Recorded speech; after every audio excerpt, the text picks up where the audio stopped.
Hello everyone, welcome to the new world with IITian thinking. आज हम अपने atomic structure के लास्ट 37 ईयर PYQ 1988 से 2024 तक डिस्कस करने वाले हैं और हर एक क्वेश्चन को हम इजी, मीडियम, टफ कैटेगरी में डिवाइड करेंगे ताकि आपको क्वेश्चन को समझने में इजी हो। तो हम स्टार्ट करते हैं अपने पहले क्वेश्चन से। तो हमारा फर्स्ट क्वेश्चन कर रहा है the quantum number of 4 electron are given below. इस तरह से क्वांटम नंबर में N, L, M और S की वैल्यू दी हुई है। The correct order of decreasing order of the energy of these electron. तो correct order of decreasing order of the energy of these electron हमें बताना है। तो इस क्वेश्चन को करने के लिए पहले हमें कॉन्सेप्ट नोट करना पड़ेगा, वो कॉन्सेप्ट नोट कर लेंगे फिर क्वेश्चन सॉल्व। तो कॉन्सेप्ट नोट करके लिख लेना। जो order of energy depend on N+L values. N+L, N क्या होता है? प्रिंसिपल क्वांटम नंबर, और L क्या होता है? Azimuthal quantum number. L is azimuthal quantum number. अब मान लेते हैं कि order of energy depend on N+L। अगर N+L की वैल्यू ज़्यादा होगी, value more, energy will be more. मान लो N+L की वैल्यू अगर सेम होगी, if N+L is equal to same, then energy depend on N value. तो जिसमें N की वैल्यू हायर होगी, यदि N की वैल्यू हायर होगी, if N+L is equal to same, तो N की वैल्यू हायर को हायर एनर्जी मानेंगे। N+L की वैल्यू हायर होगी तो उसका हायर होगी, तो एनर्जी भी उसका हायर होगा। एनर्जी भी क्या होगा? हायर होगा। तो इसमें कैलकुलेट करते हैं। जैसे पहले में N+L की वैल्यू निकालेंगे। N+L क्या हो जाएगा? 4 + 2 इज इक्वल टू 6। सेकेंड में N+L value 3 + 2 is equal to 5। Third में N+L वैल्यू क्या हो जाएगा? 4 + 1 इज इक्वल टू 5। अब फोर्थ में N+L value 3 + 1 is equal to 4। तो हमें तो ये पता चलेगा सबसे हायर एनर्जी तो हमारा फर्स्ट होगा और लास्ट होगा हमारा फोर्थ। तो फर्स्ट और फोर्थ किस ऑप्शन में है? दो ऑप्शन में, बी और डी। अब हमें सेकंड और थर्ड में बताना है। तो N की वैल्यू हायर जो है वो थर्ड वाले ऑप्शन में, तो थर्ड हो जाएगा, फिर सेकंड हो जाएगा। ठीक है, तो इस तरह से इस क्वेश्चन को कर लेते हैं। तो यहाँ से option number B is the correct answer. तो ये कॉन्सेप्ट पता होना चाहिए, तो क्वेश्चन को कर लेंगे। कॉन्सेप्ट ये होता है कि order of energy N+L value पे डिपेंड करता है। जिसकी N+L वैल्यू ज़्यादा होगी उसका एनर्जी ज़्यादा होगा। यदि N+L वैल्यू सेम हो गई तो जिसमें N की वैल्यू ज़्यादा, जैसे यहाँ थी, तो उसकी एनर्जी ज़्यादा हो जाएगी। इसी कॉन्सेप्ट से हम क्वेश्चन कर लेंगे। तो this is medium level question, क्योंकि ये कॉन्सेप्ट पता होगा तभी आप कर पाएंगे। ठीक है, इसको अब हम रिपीट करेंगे तो क्वेश्चन ईजी कैटेगरी में, क्योंकि अगर हम कॉन्सेप्ट जान गए तो क्वेश्चन ईजी कैटेगरी में चला जाएगा। नेक्स्ट क्वेश्चन कर रहा है गिवन बिलो आर 2 स्टेटमेंट, और स्टेटमेंट 1 और 2 को हमें पढ़ना है और बताना है in the light of the above statement choose the correct answer from the following. कि कौन सा ट्रू है, स्टेटमेंट 1 ट्रू है या स्टेटमेंट सेकंड फॉल्स है, स्टेटमेंट 1 फॉल्स है, स्टेटमेंट 2 ट्रू है, स्टेटमेंट 1 और स्टेटमेंट 2 दोनों ट्रू है, स्टेटमेंट 1 एंड स्टेटमेंट 2 दोनों फॉल्स है। तो इसको एनालाइज करना है। तो स्टेटमेंट 1 अगर हम पढ़ें तो क्या लिखा है? The Balmer spectral line for hydrogen atom with lowest energy is located as 5/36 RS centimetre inverse. तो हमें बामर सीरीज में पता होना चाहिए। बामर सीरीज के लिए N1 होता है, ये तो हमें पता है कि लोअर लेवल जो हमारा होगा वो तो 2 होगा, और N2 हायर लेवल जो हमारा होगा वो क्या होगा? बोल रहा है लोवेस्ट एनर्जी। तो लोवेस्ट एनर्जी कब आएगा? जब N2 = 3 होगा, क्योंकि एनर्जी का लोवेस्ट वहीं होगा। फिर उसके बाद एनर्जी गैप बढ़ता जाएगा, N = 4 पे और बढ़ेगा और इन्फाइनाइट पे सबसे मैक्सिमम हो जाएगा। तो लोवेस्ट एनर्जी तो N2 = 3। इसके लिए हम निकाल लें। इसके लिए हमें निकालना क्या है? एनर्जी। तो फ्रीक्वेंसी के टर्म में ही निकालते हैं, V बार = 1/λ के टर्म में ही निकालते हैं। वो फार्मूला होता है RH Z² 1/N1² - 1/N2²। और ये जो एनर्जी आएगी वो सेंटीमीटर इनवर्स में आती है। RH के टर्म में ही निकालना है, तो बस निकाल लेंगे। Z² मतलब हाइड्रोजन एटम के लिए 1 का स्क्वायर अपॉन 1/N1² - 1/N2² मतलब 1/2²। N1 क्या है? Lower level, N2 higher level 3²। बस इस वाले फॉर्मूले पुट करेंगे, ये RH हो जाएगा, ये हो जाएगा 1/4 - 1/9। ये क्या हो जाएगा? RH multiply by 9 - 4 divided by 36। तो हो जाएगा 5 RH/36। ये हमारा क्या हो जाएगा 5 RH/36 सेंटीमीटर इनवर्स। ये हमारा भी बार की वैल्यू हो गई, फ्रीक्वेंसी की वैल्यू हो गई, जिसको हम एनर्जी के टर्म में भी बोलते हैं। तो ये हमारा एनर्जी वाली वैल्यू जो हो गई इतनी हो गई स्पेक्ट्रल लाइन की। तो ये तो ऑप्शन स्टेटमेंट 1 ट्रू है। अब स्टेटमेंट 2 के बारे में बात करें तो स्टेटमेंट 2 क्या बोल रहा है, इसमें स्टेटमेंट 2 बोल रहा है जब temperature of the black body को बढ़ाएंगे तो maximum of the curve shift to a higher wavelength, shift to a shorter wavelength. तो देख लेते हैं इसका ग्राफ। तो इसका ग्राफ अगर आप देखो ध्यान से तो ग्राफ इस तरह से इसका दिखता है, इंटेंसिटी वर्सेस वेवलेंथ।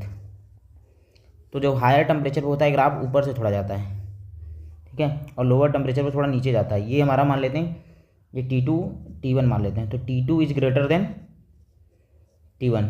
तो हायर टेम्परेचर पे इंटेंसिटी भी क्या है मैक्सिमम, जैसे टेम्परेचर के इंटेंसिटी शॉर्टर हो जाएगा, वेवलेंथ शॉर्टर हो जाएगा। तो यही लिखा हुआ है कि when the temperature of the black body increases the maximum of the curve intensity and wavelength shift to a shorter wavelength.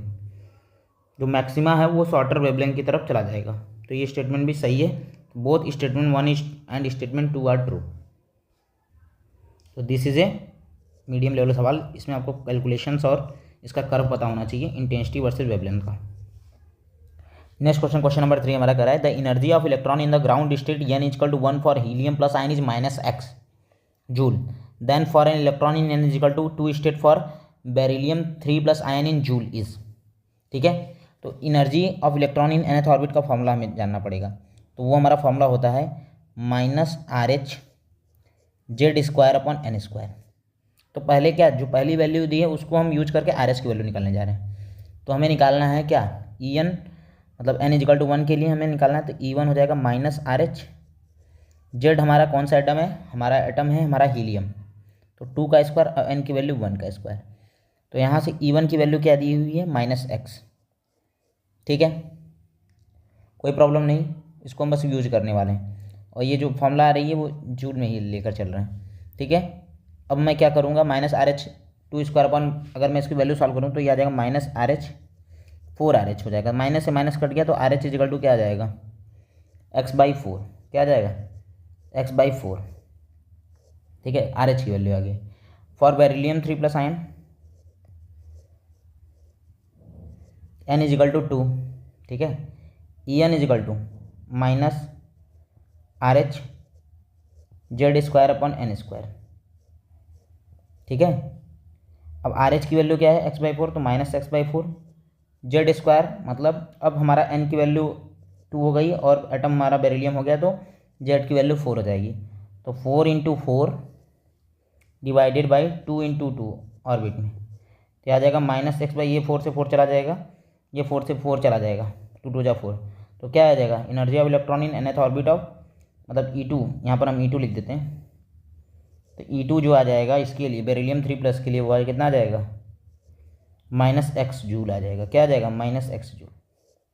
ठीक है, तो x के टर्म में दिया है तो हमें कोई प्रॉब्लम नहीं है कि सेंटीमीटर इनवर्स है जूल में। तो इसी को बस हमें अरेंज करना है। तो option A is the correct answer -x joule. तो ये हमें पता होना चाहिए फॉर्मूला। इस क्वेश्चन को कर लेंगे, थोड़ा कैलकुलेशन है तो ये मीडियम लेवल का सवाल है और ये फॉर्मूला हमें पता होना चाहिए। नेक्स्ट क्वेश्चन हमारा मैच द कॉलम का क्वेश्चन है। इसमें बताना है n, l, ml और ms क्या क्या बताता है, हमारा क्या क्या इन्फॉर्मेशन देता है किसी ऑर्बिटल के बारे में। तो जो n होता है वो बताता है size of the orbital, l जो बताता है वो हमारा बताता है शेप ऑफ ऑर्बिटल। क्या बताता है शेप ऑफ ऑर्बिटल। m हमारा बताता है ओरिएंटेशन ऑफ द ऑर्बिटल। और s ml जिसे बोलते हैं, और ms हमारा बताता है स्पिन ऑफ द इलेक्ट्रॉन, किसी इलेक्ट्रॉन की स्पिन के बारे में बताता है, स्पिन ऑफ द इलेक्ट्रॉन। ठीक है, तो अगर इस हिसाब से देखें तो हमारा n मतलब d का जो हो जाएगा वो होगा साइज मतलब सेकेंड, l हमारा मतलब c का हो जाएगा हमारा l, c का हमारा कहाँ है, l is the shape of the orbital. तो फर्स्ट मान लो हमारा ml ms है मतलब b अगर है तो ms हमारा क्या बताता है spin off electron, orientation off spin off electron clockwise या एंटी क्लॉकवाइज, b का 4th। और बचा a का क्या हो जाएगा 3rd हो जाएगा। तो a 3rd b 4th दो ऑप्शंस में है, c का फर्स्ट होगा और d का सेकंड। तो option B is the correct answer. तो ये इन्फॉर्मेशन बेस्ड क्वेश्चन है, ये इजी क्लासेस में मतलब शुरुआत क्लास में ही बता दिया जाता है कि क्या क्या क्वांटम नंबर की एक बेसिक क्लास में। तो this is a easy level सवाल। नेक्स्ट क्वेश्चन हमारा कह रहा है select the correct statement from the following. 5 statement दे दिया है और बताना है कि इनमें से करेक्ट आंसर कौन है।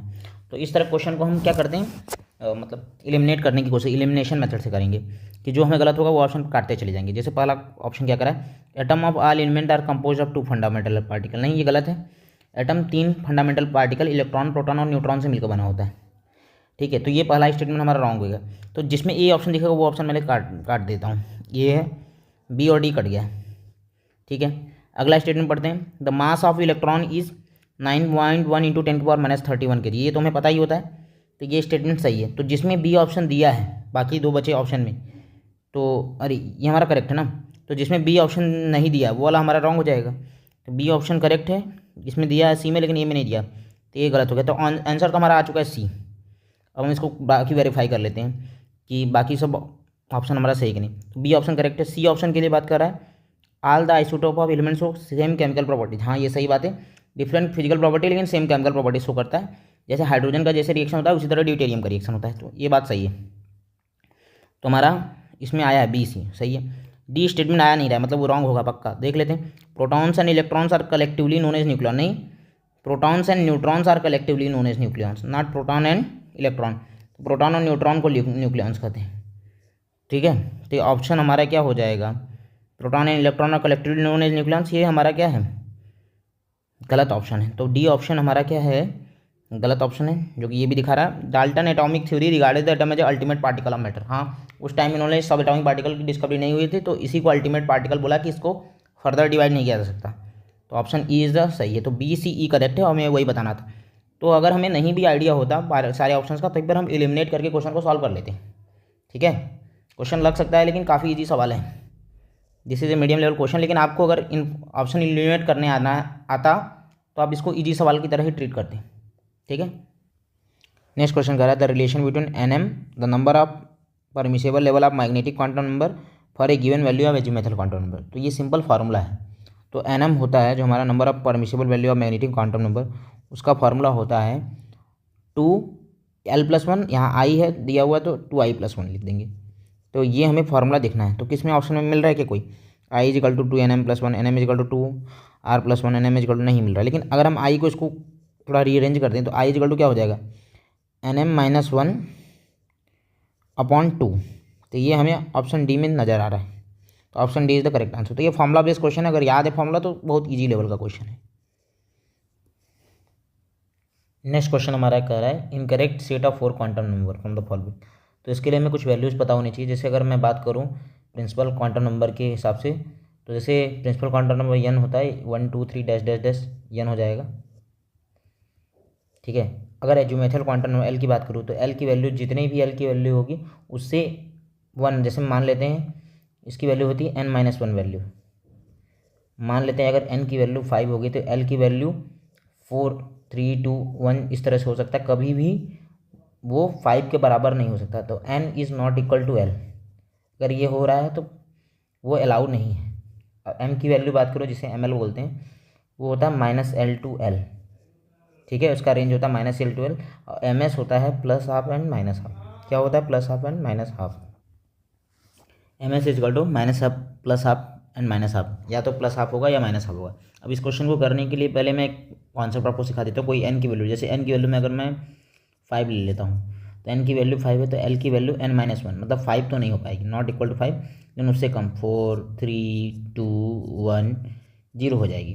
तो मान लेते हैं अगर l की वैल्यू 4 होगी तो जो ml की वैल्यू होगी वो क्या होगी, -4 to 4 की सारी वैल्यूज़ हो जाएंगी।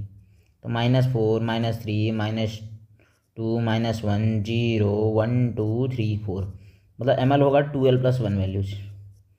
और स्पिन तो +12 -12 सबकी होगी। तो बस n l m वैल्यूज हम सारे बता लेंगे। अब इसमें बात कर लेते हैं। जो पहला वाला ऑप्शन है बोला n की वैल्यू 4 है, l की वैल्यू 3 है, तो ये बात तो सही है। पहले n l वैल्यू देख लो। यहाँ n की वैल्यू 5 है, l की वैल्यू 2 है, पॉसिबल है। n l से कम ही है, मतलब l n से कम ही है, तो ये भी ठीक है। n = 4 l = 2, ये भी सही है। n = 5 एंड l = 3, ये भी सही है।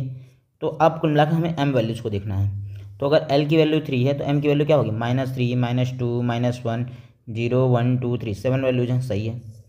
यहाँ एल की वैल्यू 2 होगी तो एम की वैल्यू -2 -1 +1 +2, यहाँ 4 ही वैल्यूज है, 5 वैल्यू होनी चाहिए ना, जीरो गायब है। ठीक है, प्लस आप हमें स्पिन से नहीं मतलब होता, प्लस आप माइनस आप रहेगा। यहाँ एल की वैल्यू 2 है तो -2 -1 0 +1 +2, 5 वैल्यूज होंगे, 2 × 2 +1, ये भी सही है, ये भी सही है। ये माइनस एल की वैल्यू 3 -3 -2 -1 0 1 2 3, सारी जो वैल्यूज हैं 7 वैल्यूज होनी चाहिए, 7 वैल्यूज यहाँ भी है, 5 वैल्यूज यहाँ है, 7 वैल्यूज यहाँ, 7 वैल्यूज यहाँ है, यहाँ पर कितने हैं वैल्यूज, तो बाकी वैल्यूज सही है हमारा, बस ये वाला ऑप्शन नंबर बी जिसमें 4 ही वैल्यूज है, 5 वैल्यू होनी चाहिए, 0 नहीं दिया हुआ है, तो option B is incorrect set of quantum number. ये काफ़ी कॉन्सेप्चुअल क्वेश्चन है, तो this is a medium level सवाल, आपको देखना पड़ेगा। यहाँ एन एल की वैल्यू से मैक्सिमम क्वेश्चन सॉल्व हो जाते हैं, लेकिन ये क्वेश्चन थोड़ा मीडियम कैटेगरी का, एम की वैल्यू को कंसीडर करके सॉल्व करना था। Next question, given below are 2 statement, 2 statement दिए हुए हैं। पहला है the value of wave function psi depend upon the coordinate of electron in atom. हाँ, ये सही बात है कि जो साई वैल्यू है डिपेंड करता है कोऑर्डिनेट, इलेक्ट्रॉन के कोऑर्डिनेट पे x y z एक्सिस में क्या है। और फिर अगला है the probability of finding an electron at a point, तो this is a correct statement. कह रहा है द प्रोबेबिलिटी ऑफ फाइंडिंग, जो probability of finding an electron at a point with an atom is proportional to the orbital wave function. नहीं, probability ये गलत statement कैसे, क्योंकि जो probability of finding an electron है वो वेव फंक्शन के डायरेक्टली प्रोपोर्शनल नहीं, वो उसके मॉड ऑफ मतलब उसके स्क्वायर के डायरेक्टली प्रोपोर्शनल होता है, डायरेक्टली प्रोपोर्शनल टू स्क्वायर। तो यहाँ डायरेक्ट इसको स्क्वायर नहीं बोला है, बोला है proportional to the orbital wave function, ये गलत स्टेटमेंट है। तो पहला स्टेटमेंट करेक्ट है और दूसरा फॉल्स है, तो statement 1 is true and statement second is false.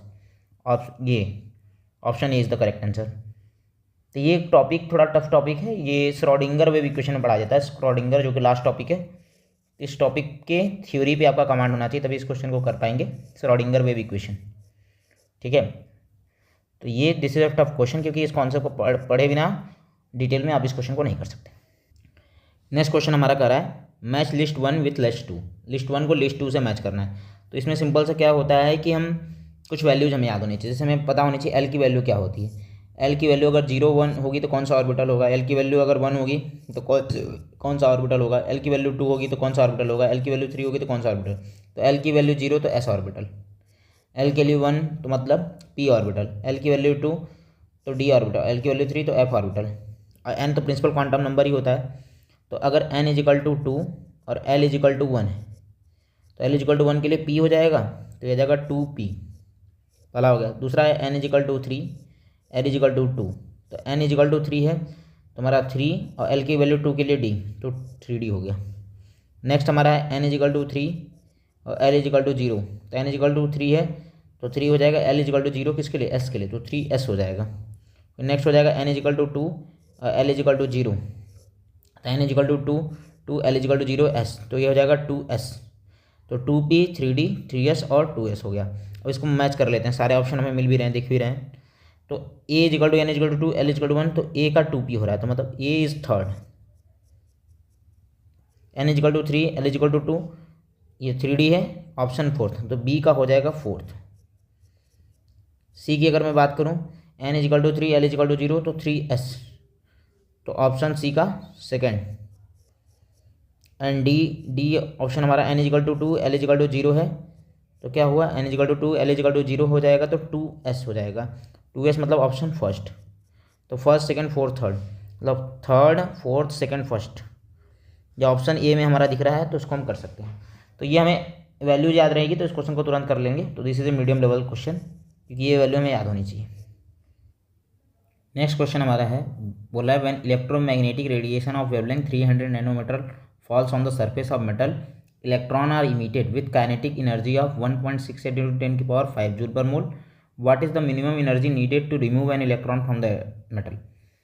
तो कुल मिला के वर्क फंक्शन पूछ रहा है कि मेटल का वर्क फंक्शन क्या है, वो पूछ रहा है। तो ये फोटो इलेक्ट्रिक इफेक्ट का सवाल है, जैसे हमारा कोई मेटल सरफेस है, उसमें इलेक्ट्रॉन है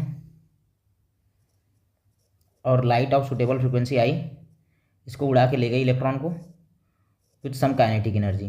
तो ये एनर्जी जो हमारा है radiating energy, this is a kinetic energy and this is अ जो हमारा ये work function of the metal. तो इसके लिए जो फॉर्मूला होता है ई इज इक्वल टू क्या होता है, फाई मतलब एनर्जी कितना आपने रेडिएशन फेंका plus work function of the metal plus kinetic energy.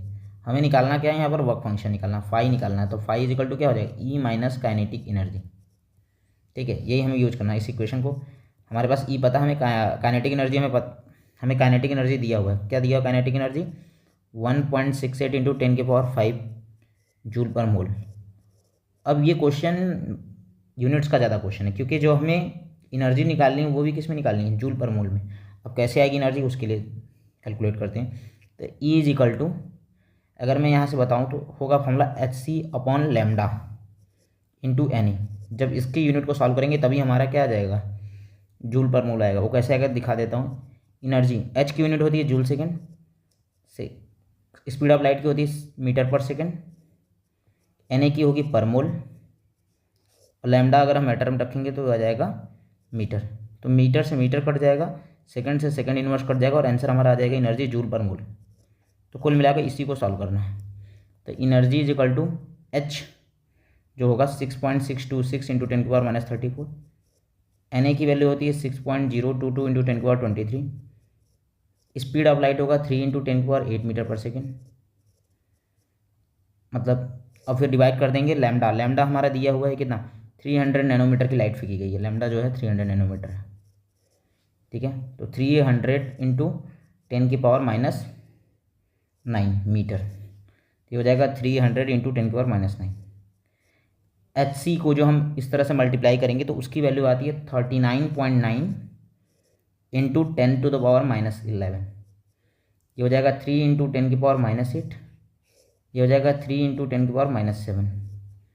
3 से 3 कट गया, यह आ जाएगा 39.9 मल्टीप्लाई बाई 10⁻⁻11 मल्टीप्लाई बाई 10⁻15, ये आ जाएगा 39.9 इंटू 10⁻4, ये हो जाएगा करीब 3.99 इंटू 10⁻5। अब इस फॉर्मूले में पुट कर देंगे तो फाई इज इक्वल टू क्या, एनर्जी क्या है यहाँ पर 3.99 इंटू 10⁻5 आई, और ये आई है -1.6 इंटू 10⁻5। इसको माइनस कर देंगे तो आ जाएगा हमारा 2.31 इंटू 10⁻5। ठीक है, तो ये photo electric effect plus calculation का सवाल है, काफ़ी लंबा क्वेश्चन है, तो ये टफ सवाल है। एग्जाम में इस तरह के सवाल की प्रैक्टिस कर लो ताकि टाइम लिमिट में क्वेश्चन कर पाओ।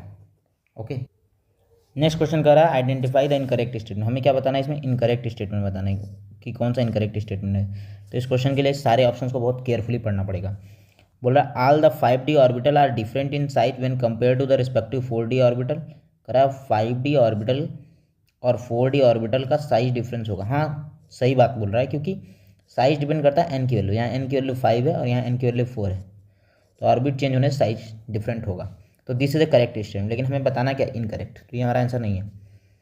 ऑप्शन नंबर 2 अच्छे से पढ़ना है। ऑल द 5 4D ऑर्बिटल है shape similar to the 3D orbital. बोल रहा है कि यहाँ पर शेप का क्वेश्चन है, 5D और 4D का शेप सिमिलर होगा। तो शेप डिपेंड करता है, साइज के लिए एन की वैल्यू डिपेंड करती है और शेप के लिए एल की वैल्यू।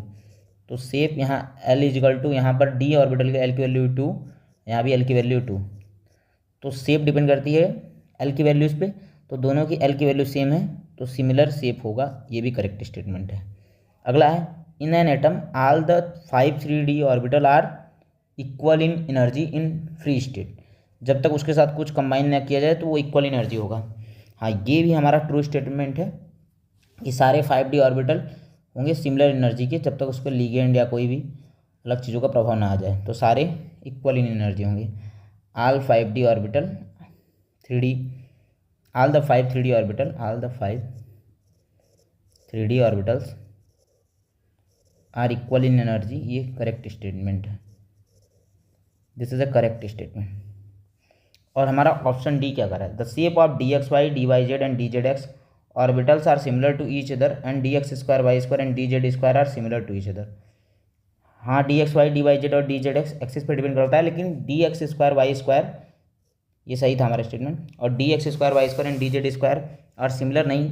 dx² y² अलग तरीके से बनता है और dz² अलग तरीके से बनता है।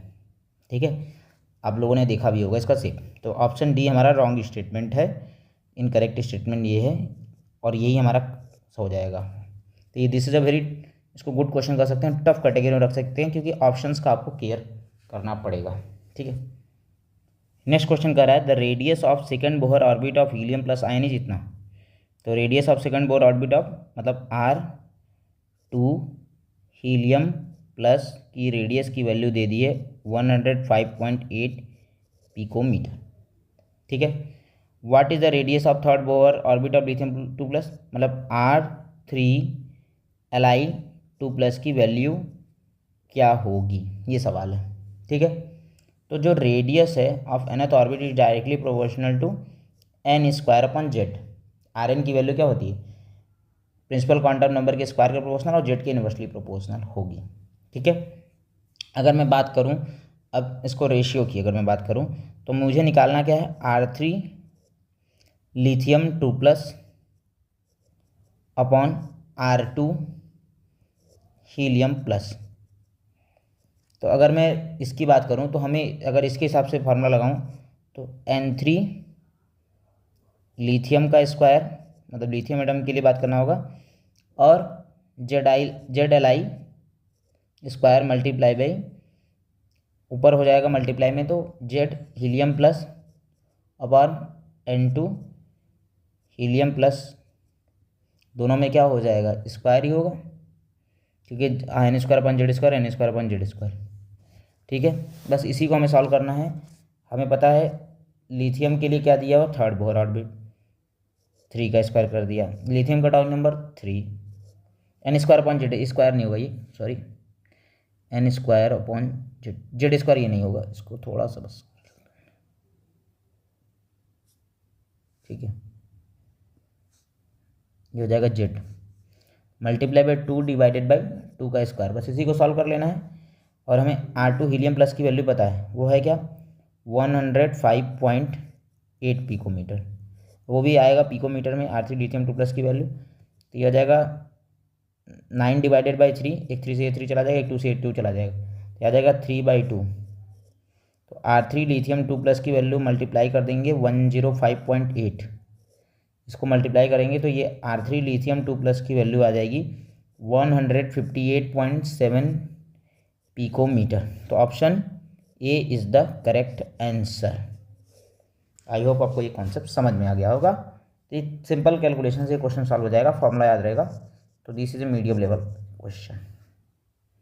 नेक्स्ट क्वेश्चन हमारा कह रहा है कि particular station of all India radio new Delhi broadcast A frequency of 1368 kilo. तो फ्रीक्वेंसी दिया हुआ है 1368 किलो हर्ट्ज, अगर हर्ट्ज में बदलूँ तो 1368 मल्टीप्लाई बाई 10⁻³ हर्ट्ज ये फ्रीक्वेंसी है।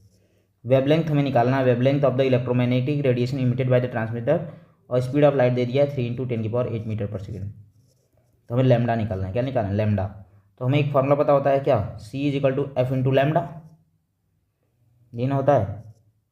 तो लैम्डा = क्या आ जाएगा C/F। C हमें पता है स्पीड ऑफ लाइट 3 × 10⁸ मीटर पर सेकेंड, और ये हो जाएगा 1368 मल्टीप्लाई बाई 10⁻³ पर सेकेंड, कट जाएगा। जो वैल्यू आएगी वो हमारा सॉल्व करने पाएगा 219.3 मीटर। तो option is the correct answer. तो simple V = F × lambda, C = F × lambda वाला फॉर्मूला लगा के क्वेश्चन सॉल्व कर लेना है। तो बस कैलकुलेशन सिंपल ही है। तो this is a easy level question. Next question कह रहा है 4D 5P 5F and 6P orbital are arranged in the order of decreasing energy, the correct option बताना है। तो ये भी n+l वाला रूल वाला क्वेश्चन है। तो n+l रूल क्या कहता था कि जिसकी n+l की वैल्यू ज़्यादा होगी उसकी एनर्जी ज़्यादा होगी, n+l वैल्यू मोर ज़्यादा तो एनर्जी ज़्यादा, अगर n+l = सेम तो n की वैल्यू ज़्यादा जिसकी होगी उसकी एनर्जी को ज़्यादा कर देंगे, तब फिर हम n की वैल्यू चेक करेंगे, चेक n वैल्यू, और जिसकी n की वैल्यू ज़्यादा होगी उसकी एनर्जी ज़्यादा होगी। तो अब हमें क्या करना है, इन सबको देख लेना है। सबसे पहले 4D 5P 5F और 6P की n+l की वैल्यू निकालने हैं। तो इसकी n की वैल्यू 4 दिख रही है, l की वैल्यू d ऑर्बिटल के लिए होती है 2, हमें ये पता है ना। l 0 होगा s के लिए, l की वैल्यू 1 होगा p के लिए, l की वैल्यू 2 होगा d के लिए, और l की वैल्यू 3 होगा f के लिए। बस इसी का यूज करना है। यहाँ n = 5 जो आगे दिख रहा है वही हमारा प्रिंसिपल क्वांटम नंबर, यही ऑर्बिट को बताता है। n और l क्या हो जाएगा, l है p के लिए 1, यहाँ n की वैल्यू 5 और l के लिए f ऑर्बिटल के लिए 3, यहाँ n की वैल्यू 6 और l के लिए 1। तो n प्लस एल जोड़ दो, यहाँ हो जाएगा 6, यहाँ हो जाएगा 6, यहाँ हो जाएगा 8, यहाँ हो जाएगा 7। तो सबसे ज़्यादा एनर्जी हो जाएगी 5F की, फिर 6P की, और इन दोनों में बात करें तो फिर आ जाएगा 5P और फिर आ जाएगा 4D। तो क्वेश्चन मतलब option B is the correct answer, यही ऑप्शन होगा। तो n प्लस एल वैल्यू देखना था, और इन दोनों की जब एनर्जी बराबर हो जाएगी तो n की वैल्यू देख लेना था किसका ज़्यादा होगा, तो 5P के 4D से ज़्यादा, इसलिए ऑप्शन बी हो जाएगा। तो ये क्वेश्चन हम लोग कर लिए। तो तीसरे बस ये कॉन्सेप्ट पता हो तो तुरंत कर लेंगे, मीडियम लेवल का सवाल है, इसको ईजी भी बोल सकते हैं। नेक्स्ट क्वेश्चन कर रहा है, which of the following series of transition in the spectrum of hydrogen atom falls in the visible region. ठीक है, तो इसके लिए आपको कॉन्सेप्ट पता होना चाहिए कि कहाँ कौन सी सीरीज में क्या क्या रीजन पाया जाता है। तो लाइमन सीरीज जो होता है यूवी रीजन डोमिनेटिंग होगा, यूवी रीजन। ठीक है, जो हमारा बामर सीरीज होता है उसमें हमारे कुछ रीजन आते हैं विजिबल रीजन के, और कुछ आ जाते हैं इंफ्रारेड रीजन के। बाकी पास्चन और ब्रैकेट हमेशा इंफ्रारेड रीजन ही रखता है। Paschen series and Brackett series ये इंफ्रारेड, मतलब आगे जब भी होगा ये इंफ्रारेड रीजन रखेगा। तो वेवलेंथ बढ़ रही है कुल मिला के। तो अब हमें बताना है कि विजिबल रीजन में कौन आएगा, तो ऑप्शन सी बामर रीजन। तो ये इन्फॉर्मेशन बेस्ड क्वेश्चन है, this is a very easy question. ये पता होता है सबको कि बामर सीरीज में विजिबल रीजन पाया जाता है हाइड्रोजन स्पेक्ट्रम के लिए। नेक्स्ट क्वेश्चन करा, orbital having 3 angular node and 3 total nodes each. तो सबसे पहले हमें समझना होगा, कुछ फार्मूलेज को याद करना होगा। तो पहले हमारा होता है रेडियल नोड। रेडियल नोड का फार्मूला याद रखना है। रेडियल नोड या इसको स्फेरिकल नोड भी बोलते हैं। क्या बोलते हैं? स्फेरिकल नोड भी बोलते हैं। इसका फार्मूला होता है n-l-1। दूसरा हमारा होता है एंगुलर नोड। एंगुलर नोड का हमारा फार्मूला होता है l। और टोटल नोड क्या आता है? रेडियल और एंगुलर को जोड़ देते हैं तो -l से +l चला जाएगा, तो n-1 is the total nodes. इतना कॉन्सेप्ट पता चल गया। तो हमें रेडियल, एंगुलर और टोटल नोड की वैल्यूज़ पता चल गई कि इतनी होती है। अब जो दिया उसी से हमें निकालना है कि कौन से ऑर्बिटल के लिए जिसमें 3 एंगुलर नोड और 3 टोटल नोड पाएंगे। तो 3 एंगुलर नोड है, मतलब l की वैल्यू दे दिया है 3। अब l=3 किसके लिए होता है? l=3 होता है f ऑर्बिटल के लिए। तो f ऑर्बिटल के लिए तो पहले तो हमारा क्वेश्चन सॉल्व हो गया। l=3 किसके लिए होता है? f ऑर्बिटल के लिए। तो एक ही ऑप्शन है, तो ऑप्शन सी ऐसे ही हो जाएगा। बाकी हम टोटल नोड भी दिया हुआ है, तो टोटल नोड की वैल्यू क्या हो दिया है? 3 n- ये हो जाएगा, ये n-1 है, n-1 के बराबर। तो n आ जाएगा 3 + 1 दैट इज 4। तो n की वैल्यू 4 और l की वैल्यू 3, तो ऑर्बिटल क्या हो जाएगा? 4f ऑर्बिटल हो जाएगा। क्या हो जाएगा? 4f orbital. तो option C is the correct answer, 4f orbital. Next question है, in hydrogen atom the de Broglie wavelength of electron in second Bohr orbit is. Radius a0 की वैल्यू दे दी हुई है, बोहर रेडियस a0 की value दे दी है। तो क्वेश्चन सिंपल है, अगर हमें एक फार्मूला याद हो, ये लैम्डा से रिलेटेड कोई फार्मूला हो जिसमें r की वैल्यू, तो फार्मूला होता है 2πRn = n लैम्डा। ये वाले फार्मूले से यहाँ n क्या है? रेडियस और Rn है, radius of electron nth Bohr orbit, और n तुम्हारा क्या है? वही किस ऑर्बिट के लिए बात कर रहे हैं।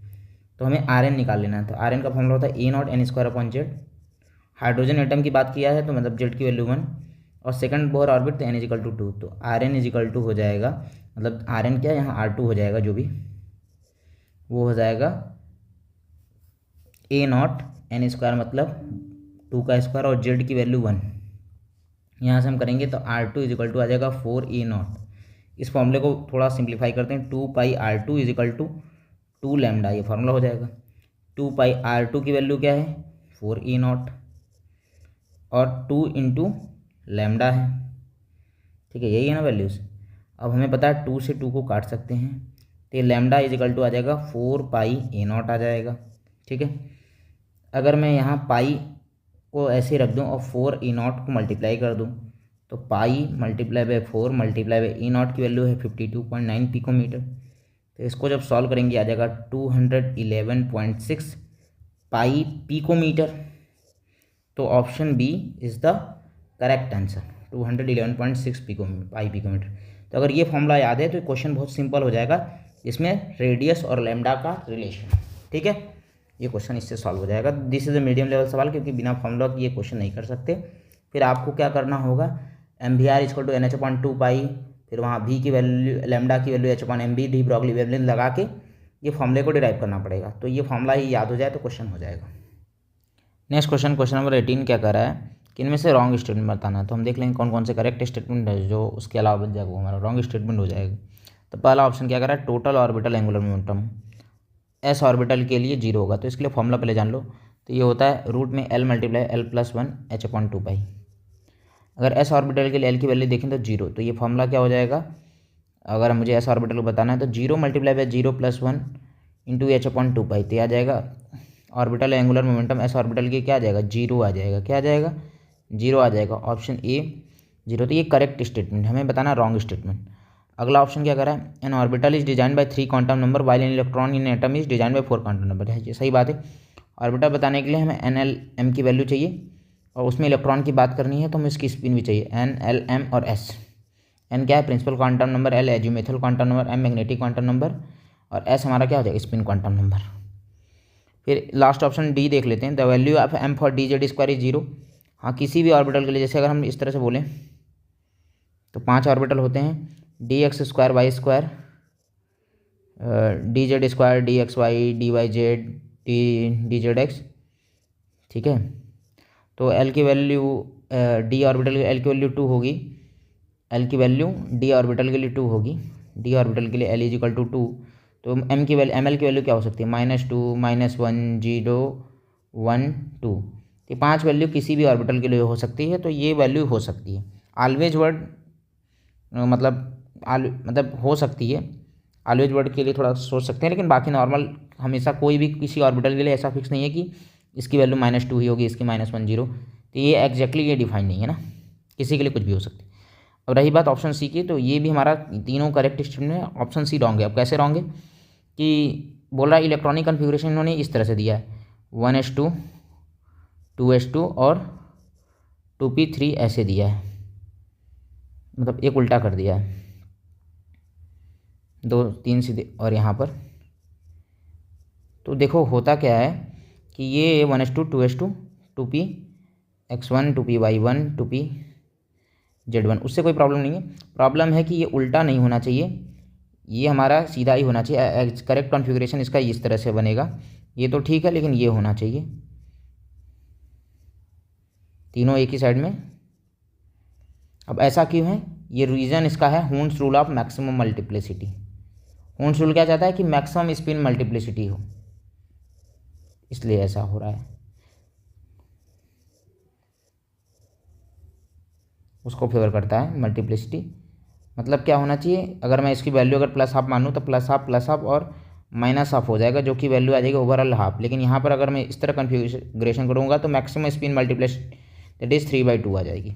इसलिए ऑप्शन ये रॉन्ग है।